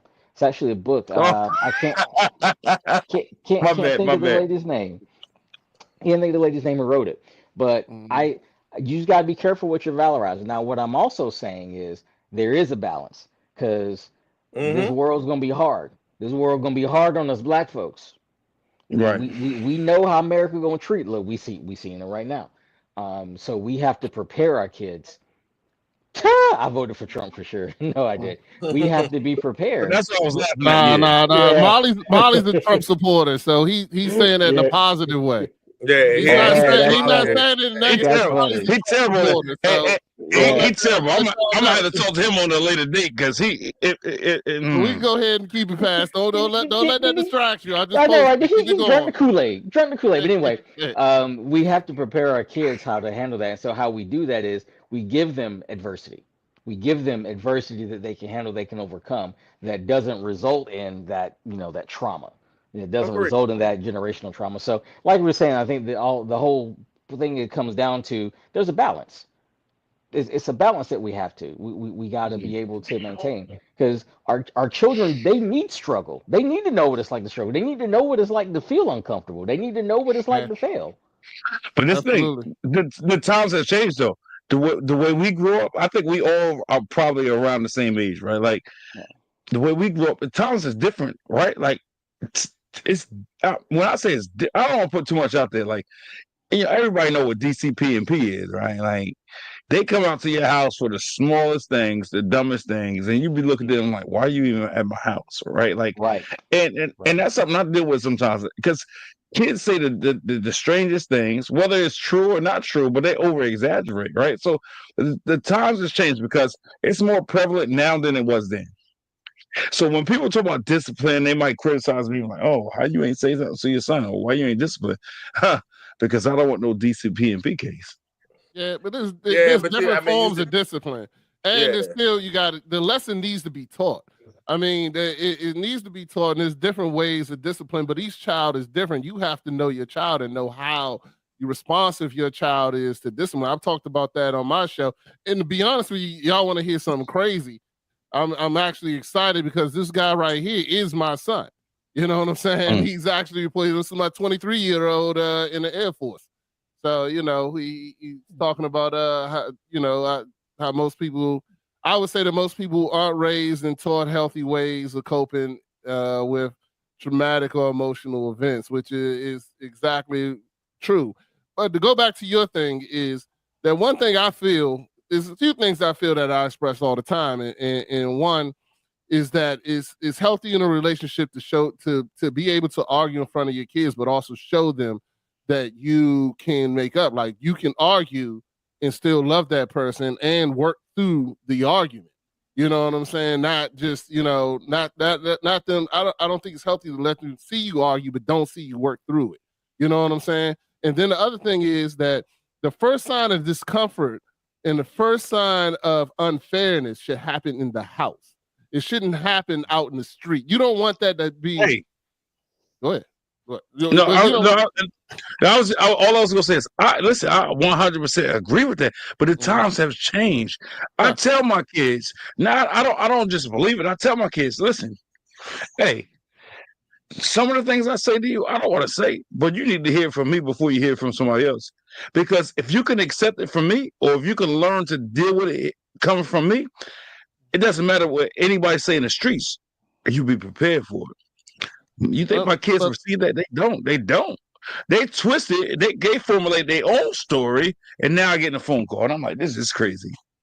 Well, my son stole, and my 10-year-old stole. We went to and it was on his birthday. He stole at not Golden Corral. What's the one with the country store? Cracker Barrel. We had Cracker Barrel. He steals this big ass lollipop thing. And it was his birthday, and I was like, all right, it was cool. You took it. You took it. You know, it's your birthday. We was already going to King's Dominion, so I took him to King's Dominion. But when we got home, I took all the electronics out of his room. I did not spank him. I took all the electronics out of his room, and I told her, I said, now you're gonna realize, if you want to continue stealing, you're gonna realize what the punishment is, and that's going to jail. So I took all the stuff out of his room. When he came home, when he went to school, he was allowed to go to school, eat lunch, this, that, and other. But when he came home, every night for 2 weeks, he ate tomato soup and cheese sandwiches. And I did not heat up the sandwich. I'm talking about cold bread, piece of cheese, another piece of cold bread, and tomato soup on a tray with 2 crackers and some water. And I shoved it underneath his. I shoved it in his room and closed the door. And then made him clean up, made him do all this stuff. Every time when he came home, everything was organized to the point, to the minute. I told him everything he had to do. He wasn't allowed to make no decisions on his own. And guess what? He lasted a week before he was begging me. And I said, all right, well, now you have to do good to make up for your bad. So now you got to go help neighbors. You got to go do all this stuff, and you do that, then I'll let you out early, but it's still going to hold over you. I said, you got 6 months, it's going to hold over you. If you do anything that you're not supposed to be doing in this next 6 months, you go right back, and I'm tacking on more time. And that's what I did to him, and guess what? He learned that lesson. You know what I'm saying? And I didn't have to spank him at all. Hey, Rodney, so this is why I often preach to people, and I say, people, places, and things shape and mold us to who we are, right? So when we talk about traumas, right? It depends on what's going on, right? Like, it's the thing. And Allison might kill me for this, but I got to put it out there. Like, I have structure in the house. I have a formula, and it works for me. When I'm home, I don't know if it's a man thing or what it is, but when I'm home, certain things just does not happen. The moment I'm not here, they act out of control. And then, one thing, not just Allison, my mom, and recently, Allison's parents, you know what they do to try to get the kids in order or to listen? They say, I'm gonna text your dad. I'm gonna call your dad. And then they act right. But my thing is, why? That's my question. If you follow this formula, If you know what I'm saying, like everything should be better. You know what I'm saying? So like people, places, things make you who you are, right? So like you gotta think about the trauma. So like I got 3 kids with Allison, and I got 1 without her, right? She has 1 without me. So I say I got 5 kids, as Chef always say, you know. And it's I don't know, it's just different. When I come home, the kids ecstatic. All of them call for me, run to me. Even my daughter, right? Like she's the last of the bunch. My daughter, she get ecstatic when I come home, and sometimes I'll be like, "Why is that? Why are they treat me different than you? And you're at home more than I am. I believe that whoever's home more should get more attention. That's how I feel. But it's not like that when I come home. And I don't know. I just can't. I can't wrap my head around it. So that's why I said people, places, and things make us who we are. And you know, maybe it's the fact that like I'm always at work, and now they get to see me, and now they want to act right, because maybe they act out because they're missing me. They need their father in their life, and that's why again I tell you, work is a problem. When I go to work, especially when I'm there longer than I should be, that becomes a problem in my relationship, in my just for me personally, and for my kids' life and everything. But it's like I'm looking at it like, well, I know what I get paid. I can survive off this paycheck. If I quit, I'm not gonna have no income. Or if I find another job, my thing is, what if I find another job, but I don't get paid what I get paid now? Right? Like, could I still maintain my lifestyle with a pay increase? And you're Right? saying Like you're saying all this because of the impact of raising kids and teaching the lessons. Mm-hmm. Is that yeah, because that plays a part in it. You know what I'm saying? But I know my kids need me, and I want to be in my kids' life more than I am. But I go to work, and earlier I said my kids tell me, you don't even love me. You care about work more than me. And that's the last thing I want to hear. Sometimes I go to work and I tell my boss, I'm like, listen, this is what my kids are saying, bro. Like, so if I'm not needed, set me free. Let me go. But he was like, oh, nah, we got to protect the business. I'm like, bro, like today, like for instance, like I say, I'm a kitchen manager.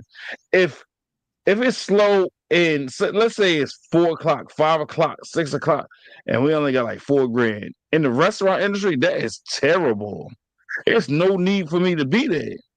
Just because the standard, just because I signed a contract and they say you're supposed to work 10 hours, if we're a management team, let me go. Let me spend time with my kids and my family. I mean, Right? so from my perspective, just outside looking in, I'm not a counselor, but I think oftentimes the Black families are in situations, and this is something that our culture deals with, right? We actually are in a financial situation or in some type of situation where we have to rely on that job to support our families, right? And that Mm-hmm. then becomes neglect to our families, right? You know Right. what I mean? Not intentional, so I'm not blaming you for that. But what I challenge you to do is this: is I promise you that there is more value in investing in your kids than it is into your wallet. And then I the You know promise what? Right. and then the other Hold thing. on, Go ahead. one second. Hold on, one second. I want to say one thing. Hold on, Coach. I want to say one thing. Because I don't want to lose my train of thought, because that often happens with me. I don't know if it's with age or it's just me. I don't know. But everybody I vent to and I talk to about my situation, they all agree with you. They say the same thing. Like Ron on the Rocks, like, you know, she's on right now, and I spoke to her and she said the same thing. Like, if it means bringing down your family, or if it's more of a detriment, you need to walk away. But my thing is, if I walk away, I still have to maintain the rent, the mortgage. I still got to maintain the expensive of cars, my kids, and everything. right And here. that's where it becomes difficult for me. So, So, so, I so go man, ahead. man to man, I can tell you this: your kids don't care You're right. about the You're about the absolutely right. other, about the They don't other care. stuff. You know what I'm saying? Think Yeah. about this. There are kids out here whose parents are in worse situations than yours, right? Or financially not at the same level that you are right now, but their relationship might be different just because of the time spent. The kid does not care. And that's where I think as a culture we kind of sometimes make the mistake. And now let me caveat this, that Black fathers are the top-notch fathers in this world as far as spending time with their families, despite what media may put it out there. We're the most involved in our families anyways. But I will let you know this, that, you know what I'm saying, the kid doesn't care. Coach, 1 second, hold up. When I said who, when you said more involved with who, We are. you didn't say black. Who, black men? Black men are. Yeah, There's That's no not doubt true. about it. That's not true. That's not true. Listen. I wish that was true, but it's not true. No, The majority no of way. black men are not present in their kids' life. That's it. So Do that's your one research, thing. do your research, Huh? my man. so I've done it. Go ahead. Statistically, so speaking of statistics, they didn't the study I saw, it didn't track from like birth to 18, but it did talk about time spent with a child and actually being engaged in father activities like changing diapers and feeding and stuff like that. Black men actually are at the top. No, hold up. I did studies myself. I don't agree with that. Like I I wish that was well, true. I, Listen, I, I, Hey, I'll find it. I'll wait, get your wait. information. I'll You look find at it and send it to you. you're on one podcast and you're looking at forefathers right now. I mean, we here. Yeah. You know what I mean? I'm a Just to father say, too. but I'm a here's the father. thing. I'm Okay, I'm the exception. I'm there for my kids. yeah, and there's a No, lot nobody's that saying are. you're not. No, Yeah. that's what we said. We saying we are here for our kids. Mhm. We're Yes, here we for. We're are. all active, Exactly what very we active in our kids. But here's the thing I But- did want to say to you, Desmond, real quick. I just want to, Yeah. because I noticed this too about my kids, that some kids can take an activity like a family activity and put value in it. Some don't. Like my daughter, if it's not one-on-one, then we didn't do shit. You know what I'm saying? Like if it's not one-on-one, I have to take her one-on-one away from the rest of my kids and spend time with her for her to find value in that. If we do it, like if I take all my kids to the movies and stuff like that, she finds no value in it. But if I have to take her one-on-one in order her to feel like I love her or I'm doing this. If she's doing it with everybody else, that's just Tuesday.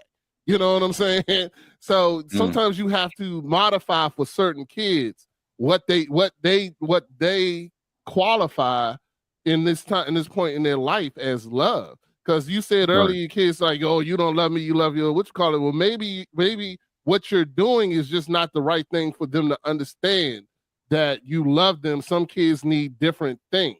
Some kids can't understand that, oh, we having dinner together. This is a great family loving time. Nah, I got, my daughter, I have to take her one-on-one somewhere, do something that she feels is torturous to me in order for her to feel like I'm showing her love. But this is the thing. When you have multiple kids, though, right? Like you want to take one kid out and the other kids resent that, or they talk shit about it. Oh, why them, not me? Yeah, but so you gotta hold true to equal. Equal doesn't mean fair. Yeah, I'm not understanding what you're saying. Because one kid, because what I mean is this, is that if I give both one kid $20, you know what I'm saying, and one kid $10, that doesn't make it unfair. It does when they bring it to you. When they come to you and be like, oh, you gave this person this, but not me. Oh, you don't care about me? That's because that person earned $20. But this is the thing. As a kid, they're not going to understand that if you're not present in their life. Look, when you're not present in their life like they want you to be, they're not going to understand that, and you're the bad guy. And as a father, right? Any caring father never want to be the bad guy. Bullshit. Never. Bullshit. I want to be the bad guy. You I gotta be want the to be. bad guy. I am the bad guy, and I'm okay Hold on. with it. Jamel, what you say? Because I am the bad guy. I am the bad. I'll tell you right now. I am the bad guy, and I'm No. okay with it because I want my kids to experience it so I can help them work through that. Then I don't want them to experience the bad guy out in the streets. I don't want them to Okay. experience the bad guy. Right. It's just like my oldest son is here. I told him he had a big head since he was 3 until he was about 17 because when he went out in the streets, they said he got a big ass head, and I didn't want him to. And you know what? He didn't get no fights. He didn't get upset, and there he is right there. And he's So I want to spin the block. I want to spin the block a little bit. What if your kids, since we talk about mental health and all that, right? What if your kids and you knowingly and willingly you understand that they're going through mental shit themselves, right? Do you still have that same thought process when they got mental health issues or they're going through something like my kids, man, they listen. Hey. They're struggling mentally. Yeah. So it's like, do you sit there and still be hard on them when they struggling mentally? No. My son made my point. My 23-year-old son made my point. He replied to what I just said, and it says, "As you're young, most will not understand till they get older." You see what I'm saying? Like, I know they're not going to understand what I'm doing. A 7-year-old is not going to understand what I'm doing. You know what I'm saying? But when he gets older, and now he's 23, he completely understands. And this is my son answering. This is the same person I'm talking about. But so we talk about traumas. We talk about traumas. Did he go through trauma? I'll let him answer. If he'll answer. He'll answer. Let him tell you. That's what I'm sure. Yes, he went through trauma. Yes, he went through trauma, but but trauma's part of life too. Trauma's not unavoidable. Like everybody's. Go ahead. I'm sorry, Sergeant Gary. You're the professional. Go ahead and break it down for me. What I was going to say was, as a parent, you got to be prepared. You are going to cause some emotional disturbance in your kid's life. It's gonna happen. Like that. Every parent should have that foundational baseline in their head. They are gonna cause some kind of emotional disturbance in their life. What they do with that is important. Desmond, I was going to recommend you this book right here. I just found it on the bookshelf. It's called The 5 Love Languages. With each one of your kids, they're all different. You're going to have to find out what is their, quote, love language. So you can show them the kind of love, like Rodney was saying, in the way that they really need to be loved. But I also got to say, be careful not to let your guilt impact how you parent your children. Mm-hmm. Okay, I love that you said that. So first of all, put that book up one more time because I love to read. The follow. I love to read. Right, I like it, anything that's inspirational, anything I can grow from. One thing I took from my father, right, is this. One thing I took from my father. I tell him to this day, is he was always into the books. He was always about education. He was always about learning. He always taught me and my younger brother, "You're never too old to learn," right? And that's something I took from him. But it's my thing. To add to what you said, look, that sounds good, right? You say learn each one of their love languages. But what I'm saying is it's extremely difficult when you try to learn each individual love language and somebody else feel isolated, right? They dealing with their own traumas. When I'm never home because I'm always at work, and when they feel like that's what I care about over them, it's hard to sit there and say, "Let me focus on this one. Let me focus on that one."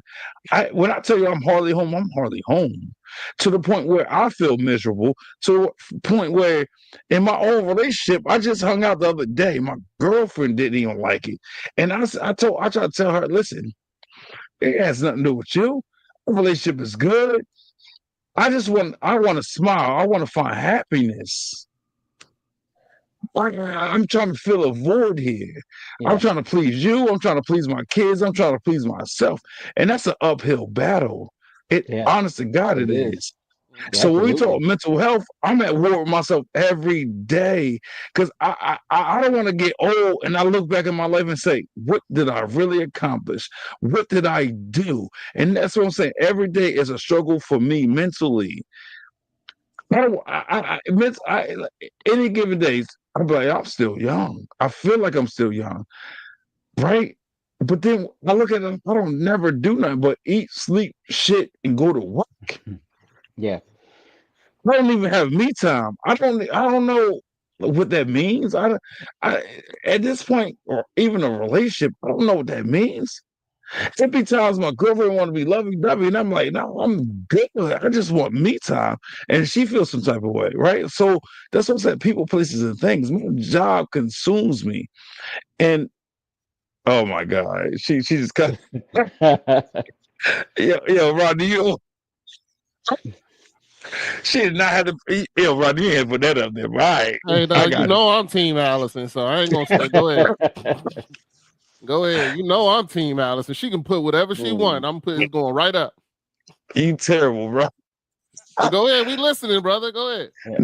I want some else advice because I can go on and on. I got some advice before you get to clinical. Let me get my opinion Yeah. out first. My opinion Yeah. is stop playing that goddamn violin. We all have to do that shit. You It's know not what the I'm saying? violin, That's though. my opinion. Oh, wait a second. Hold Hold on. on. Let me talk. You can't be I don't want no listening. pity You're party. not listening if you're talking.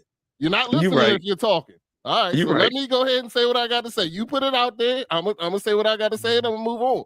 You know what I'm saying? But you know, it's you know, I believe you find time for yourself. You got your own podcast. That's your time for yourself. B, you know what I'm saying? I'm glad you said that. Yep. B, 5 love languages. Read that book and learn your own love language. Because once it's healing to know your own love language and know you better. And the only way you're going to be good for your kids is to work on you. So you got to work on you, then the relationship, then the kids. You know what I'm saying? There's an order to this. You know what I'm saying? And you have to follow it. You can't sit here and keep on talking about, oh, I want to be there for my kids, but you're not working on yourself. You can't keep on talking about, oh, I want to work on my relationship, but you're not working on yourself. There's an order that you have to follow. If you don't follow the order, it's not going to work. And that's just my opinion. Hey, listen, you talk about order. Number one, like if we talk about finances, right? Like, so that's my order, right? Like, if what I'm doing, it's in the wrong order. You already started in the wrong order. Finances shouldn't even be on the fucking list. Why not? Because this is the thing: money ain't everything, but money is everything. If that makes sense, if you catch my drift. What's more valuable to you? If you don't have money. If you don't have money, if a person is a bum and they don't have money, they can't. There's no value in that because they can't support themselves, right? And then without money, without money, you can't support anything or anybody. So money got to come first. No, that's your mistake. So I think Desmond, from your perspective, I think what you're saying is you are viewing the world in a way that you have to provide. That's your prime directive. That is your job. That is your I'm a man to provide, right?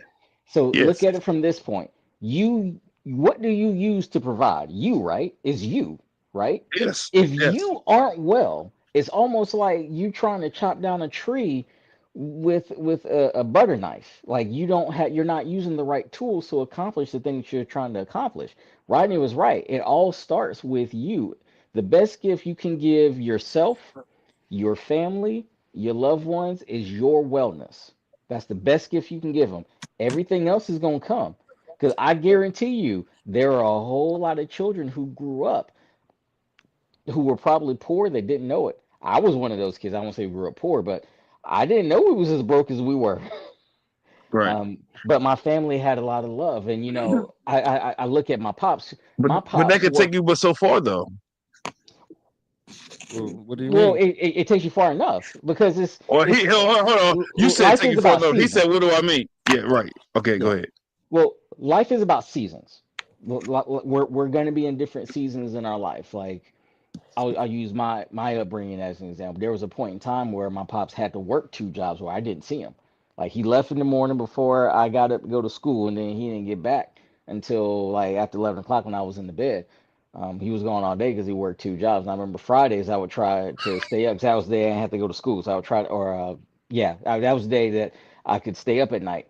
And I would try to stay up and meet him when he went home. But one of the things that he did, and to go back with time, he recognized, as I think a lot of us recognize, time is a resource that is valuable. Once it's gone, we can't get it back. You can show the people you care about how much you care about them by investing your time in them, and that But that's also not good. includes. Well, that also includes you. You got to invest time in yourself. You're right. But listen, investing in myself, time in myself, is not going to pay the bills unless I do something that's going to pay the bills. And working at a job, listen, I'm oftentimes miserable at my job, truth be told, but it pays the bills. And like I said, I'm a kitchen manager and working in a restaurant. I've been working in a restaurant for like 18 years. That's where I know. And, cooking is what I know. And, like I only been a manager for what, like 5 years, 4.5, something like that. That's what I know. So I stick with it. But I feel miserable every day. This goes back when I was talking about drinking. Like I feeling miserable. I feel like I need to drink. You know what I'm trying to say? Like Yeah. you all this, you said love and all this stuff comes first. No, it don't, because love ain't gonna pay no bills. Right? So When we talk about showing love is being that provider and doing what you can as a man to sustain your household, maintain your household, and try to keep everything and everybody around you happy so and how long afloat. is that going to be sustainable? How long can you sustain that? And okay, and me and Rodney talked about this before. Like that's one thing I struggle with. And that's why I listen. And one thing I said to Rodney and my brother that was on the podcast, I was like, listen, my goal was to finish out 2025 strong, learn what I can business wise and everything, and run my own business, my own food truck next year. That's my goal. Now I'm my own boss. I'm my own entrepreneur, and I'm doing things my way. But I was like, I need to understand and learn everything business wise that I can before I take that leap of faith, because that's exactly what it is. A lot of people take that leap of faith without that knowledge, without that experience, and they fail. I never want to fail, and that's one thing I tell my kids: if you do everything you do in life, you should do it to the fullest. And if you ain't doing it to the fullest, stop doing it. Right? I don't care if it's tying your shoe. You know if you what's tie funny your shoe, about that though? Go ahead. That is everybody's gonna fail at something. You cannot have that fear. Even and I'm telling you right now, as an entrepreneur, you can't have that fear because you may fail. And guess what? And if you fail and you can't move on from the failure, that's where you're gonna be stuck. Now, one thing not to cut you off, one thing I'm gonna tell you is I would never be stuck. I didn't make it 39 years. 39. I did not make it 39. My birthday next month. I did not make it 39 years as a failure. I did not. No, one thing nobody could never say. Think about this. Have you failed at something? At something, yes, but I knew I had the wherewithal to know how to bounce back. Right. My father used to tell me and my younger brother this. He said, "You know the difference between do you know the definition of a dummy or somebody that's stupid?" We was like, "Yeah, somebody that's just they dumb. They don't know nothing." He said, "No." He said, it's the inability to learn. Once you have the ability to learn, nobody can classify you as stupid because you have that ability to learn. So that's one thing that stuck with me. And I tell my kids all the time, when my kids tell me, "Oh, I feel like a failure, I feel stupid," I'm like, "Oh, are you able to learn?" And once they say yes, I'm like, "You're not stupid. You can never be stupid because you have that ability to learn." And I learned that from my father. And let me tell you something real quick before you finish. I went majority of my life hating my father, resenting my father. You understand? It took me to get older, and I was like, you know what? I might not agree with everything he said or done, but that's my father. You only get two parents in life, a mother and a father. And if you could take positive for somebody that you don't want to be your parent, that's a win you know what I'm saying? That's a win for them. I took a lot of things and I applied a lot of things from my father. So he's a winner in my book. I went my whole life saying, in school, I got made fun of. When people went to school, they were like, "Who's your hero?" I always said my mother. People laugh, they talk shit. Da, da, da. Now, when people ask me that question, I say my mom and my dad, because you live and you learn from anybody. A smart person can make a dummy smart. A dummy can make a smart person. You know what I'm saying? Like that's the truth here. So it's no rule book, there's no instructions on how to live life, right? Life is going to still be life, and you got to navigate. You got to have that wherewithal. You have to have that drive and determination to be better. And that's what I tell a lot of people. Like it be mothers and fathers. I feel like a failure. I'm like, oh, you love your kids, but yeah, are you there for your kids? Yeah. I'm like, you're a great father. You're a great mother. Right. And that's what I believe because I dealt with traumas. When I felt like my parents wasn't there for me, right? This is the thing. They got me through a lot of shit in my life that I was like, I'm never going to survive. I'm never going to make it past this. When I made it past it, I got to give them credit. If it wasn't for them pushing me in their own little ways, I would never be the person I am today.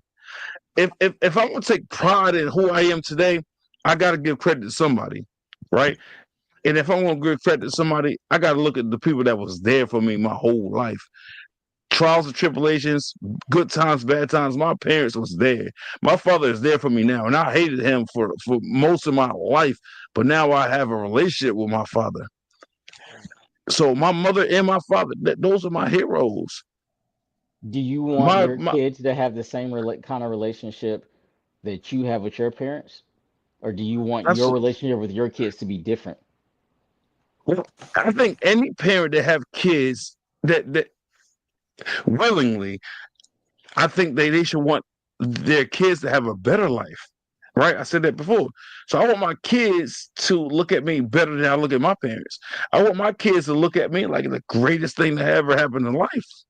And that's why I strive for that. And that's why every day I'm like, what can I do? It's times that I should discipline them, but I don't because I want to be their hero. Right? Like it's voice in my life. Like I said, it's still traumas that I'm struggling with, and I don't want them to struggle. So I'm like, all right, let me do this. Let me project this on them so they won't feel the way I feel right now. So it sounds like you're going to have to change some things from how your parents raised you, from how you're raising your kids. If you want that relationship to be different, you're going to have to do something different. Well, that's what I'm saying. I do. I don't treat my kids like I was treated. I don't. Right. And that's what I was saying. I struggle. I'm at war with myself as far as the discipline aspect. Right. It's times that I should discipline them, but I'm like, no, I want to be the fan favorite. Right? And Not me. the thing to remember about raising kids, and this is some of the best advice I like in working in the mental health field. The best advice I can give, and I struggle with this too, so I'm talking to myself. Raising kids is not about us. It's not about us and our feelings. It's about the kids, and it's about doing what's best for them and what they need. And that means sometimes I gotta be the bad guy. That means sometimes to put food on the table. And look, I was in the military for 20 years. There were times where twice actually, I left like a day's notice, and then I'm gone for 6 months. Um, I had to go. If I didn't, I was going to go to jail.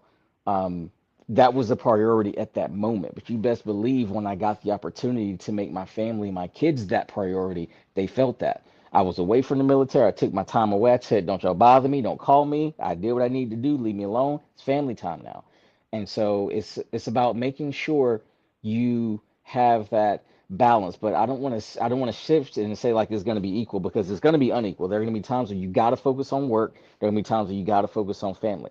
You have to have, and this is where I lean on my spiritual side, prayer and wisdom to know which one is which, kind of like that serenity prayer. Um, but I just want to reiterate with you, Desmond.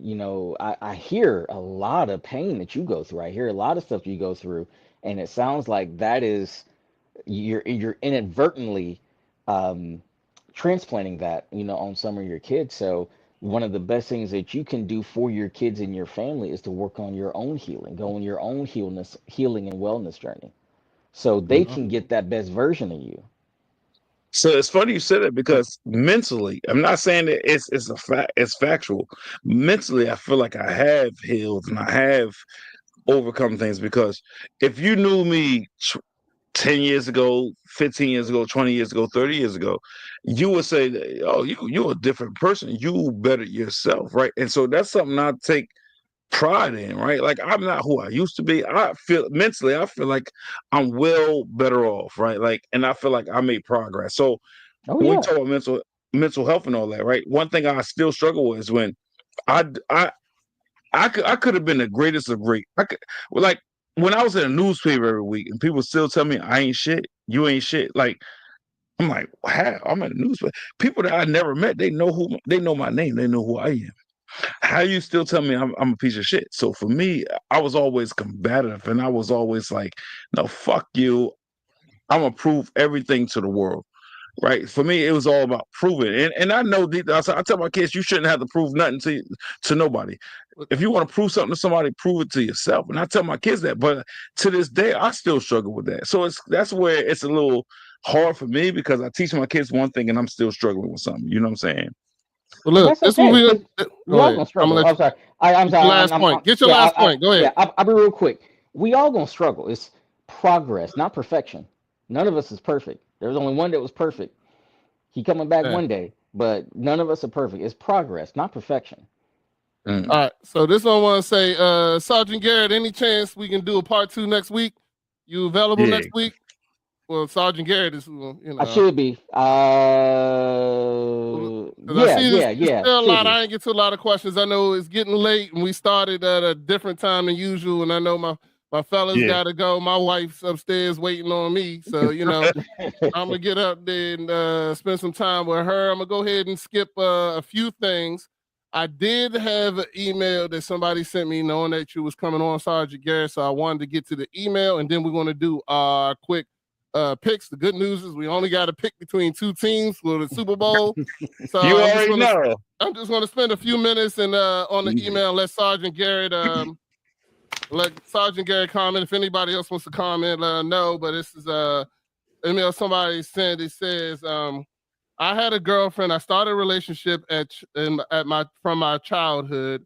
During my high school and college years, she gained weight and did a lot of things and hung out with a group that didn't have a winning lifestyle. So I distanced myself away from her and said that I did not want to be with that type of person anymore. Now, after a long time, in the last year, she has got her life together, lost weight, she's in shape, looking beautiful, and she's on the right path for success. But I don't know if I can trust it. My friends are telling me that she is fine and great and everybody should, and that everything she's doing is on the right path. But I don't agree with it, and I don't know if I can get past the hurt that has happened in the past and now give her another chance. She says that she will accept me back into her life, but what do I need to do to get past that pain that happened in our childhood relationship? So what do you think? That's a good question. It didn't mention that there was hurt or anything in there until toward the end, because that's what I was thinking. He's in order to get past it, he's got to first forgive himself because it doesn't sound like he forgave himself, and then forgive her. Not because if he wants to get back together. I think we misunderstand what forgiveness is. Forgiveness allows us to be able to move on, but he has to reconcile within himself why he can't trust her. What is his hangup? What is the pain that he is experiencing that is causing him to have reservations about this person? And then he has to work on that and interrogate that. He has to identify, is that his pain and his trauma and his insecurity that's talking, or is it evidence of potential bad relationship? But that's work that they're gonna have to do. But it comes with recognizing where that pain and trauma comes from in order to move on from it. Okay. All right. So unfortunately, that joke fell flat because that's actually Coach in his relationship with the Redskins. That's hilarious. So That you is. know, I got the joke kind of fell flat because he disappeared on us. But you want to give him that advice again, real quick, Sergeant Garrett? Now that he's back, Go back home. Go back home. all right, Coach, did you hear that? Huh?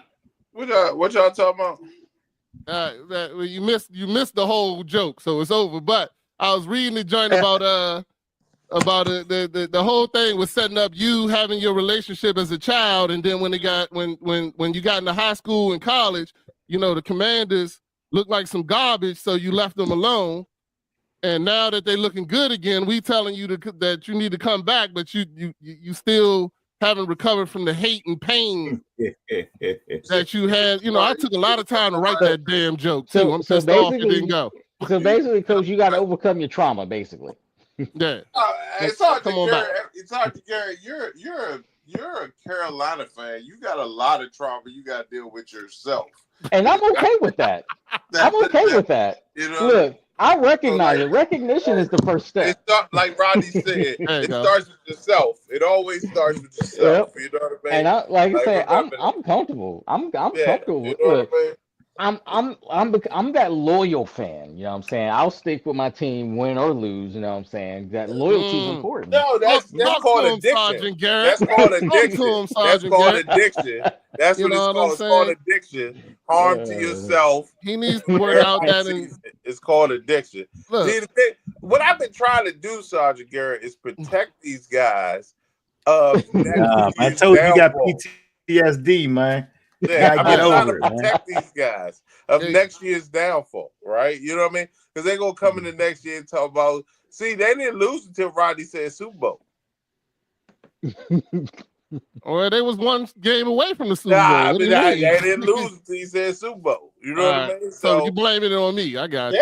Yeah, you put it all on you. You blaming your trauma on someone else. I got it. I don't got I understand. trauma. We talked about it. I overcame my addiction. My addiction. No, you didn't. Right now, yes, you're addicted to picking a different team every week. And yeah. My addiction. All you did was take your addiction and move it to the side and supply it with something else. Eagles. You know what I'm saying? You was addicted to alcohol. Now you on crack. Hey, I can't even accept you, Coach. You're not an Eagle fan. I can't accept you. Ain't nobody think about you. You from? Where you from? You from Philly? I'm from Jersey. Oh, okay. All right. You should be a Giants fan, right? Yeah. Negative. I always hated New York teams. Giants or Jets. He should be Giants. No. At least Garrett root for his own state. Hey, Coach, how you gonna tell me who I should root for, who my team should be? When you a fair weather fan. Oh, I play weather all day long. You know what I'm saying? So you can't talk about me. That's crazy. Let's get into it. Hey, let's get into it real quick. We've been on here 2 hours, fellas. I appreciate y'all time and value it. I don't want to let this go too far than it already has. So let's everybody put their Super Bowl picks in real quick and see what everybody thinks. It's an easy give a quick 30 seconds for me. Easy Quick 30 seconds. I'm going. I don't want Yeah. to pick them, but there's no way I'm voting for the Eagles. So I'm damn sure going with Kansas City. I'm gonna get me a Taylor Swift T-shirt and wait for Kendrick Lamar to come out during halftime because that's the only real reason I'm watching the goddamn Super Bowl. So you know what I'm saying? Turn his TV off. You know what I'm saying? Ain't nobody gonna be saying ALGLES. You know what I'm saying? To this house. You don't think so? There you go. Nah. AGLES. Nah, not your mayor. Your mayor said ALGLES. That's what your mayor said. Yeah. You know what I'm saying? Yeah. Nah. So that's what they are in my book. I don't know what's going on with Coach, but he keeps disappearing. All right, go ahead, Sergeant. He's trying to Google another team. That's all. How you feel Kansas about City, the Eagles? stop That's how I it. feel about Kansas City, man. I can't root for Kansas City. Like There you go. I can't root for Kansas City. That's why I was hoping the Bills would win, but I got to go with Philly. Yeah, a month ago I said Bills Eagles, and then bro, I don't want to get into it, but the Bills got cheated.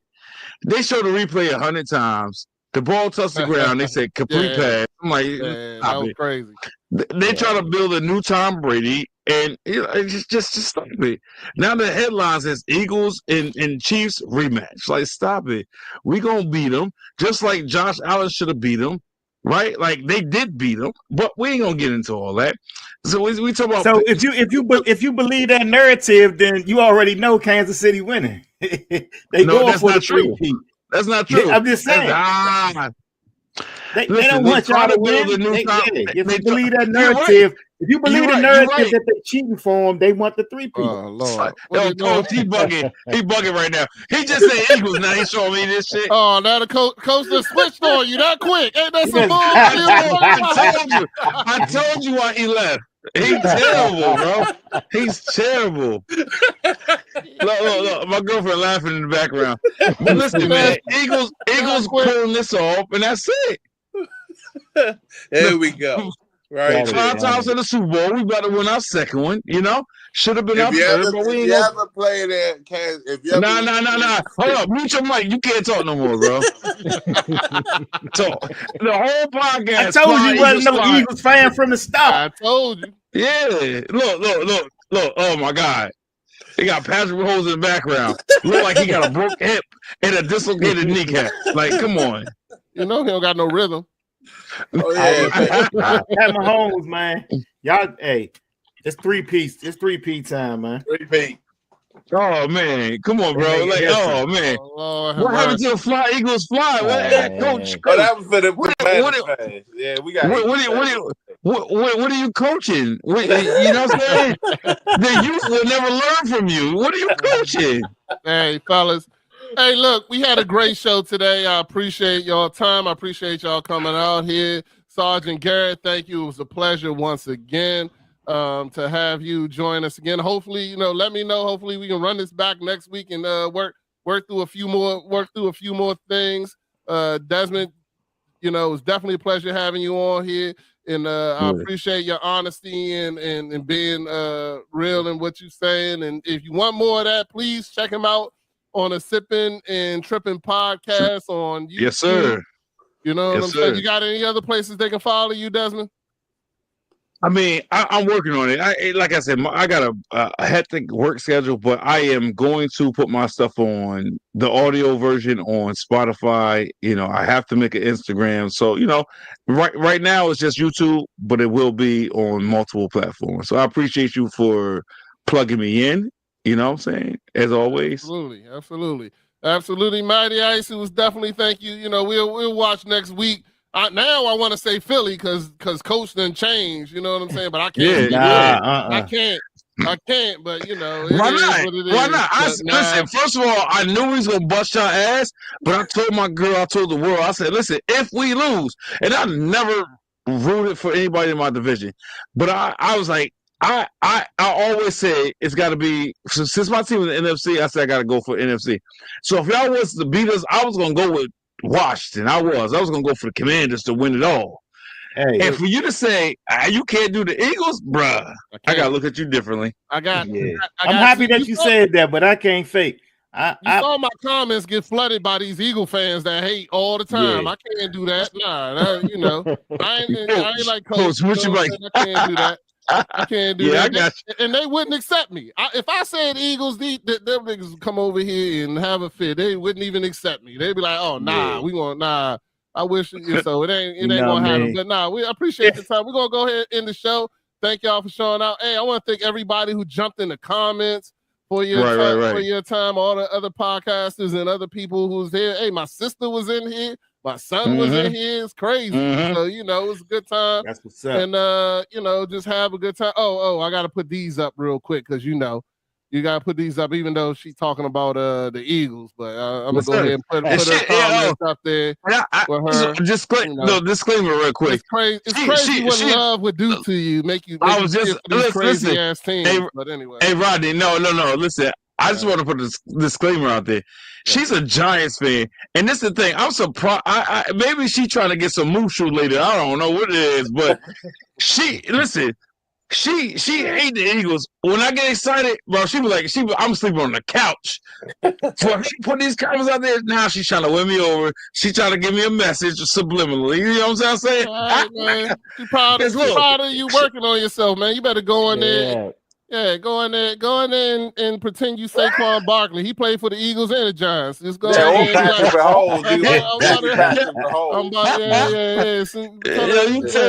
tell her you about to run through some holes. You know what I'm saying? But anyway, I'm trying to do that, so I'm going upstairs. Y'all have a blessed day. There you go. Sergeant Garrett, let me know if next week can happen and we can do part 2. If not, then we'll keep it moving. But I appreciate your time. Everybody there, y'all know what it is. God bless and good night.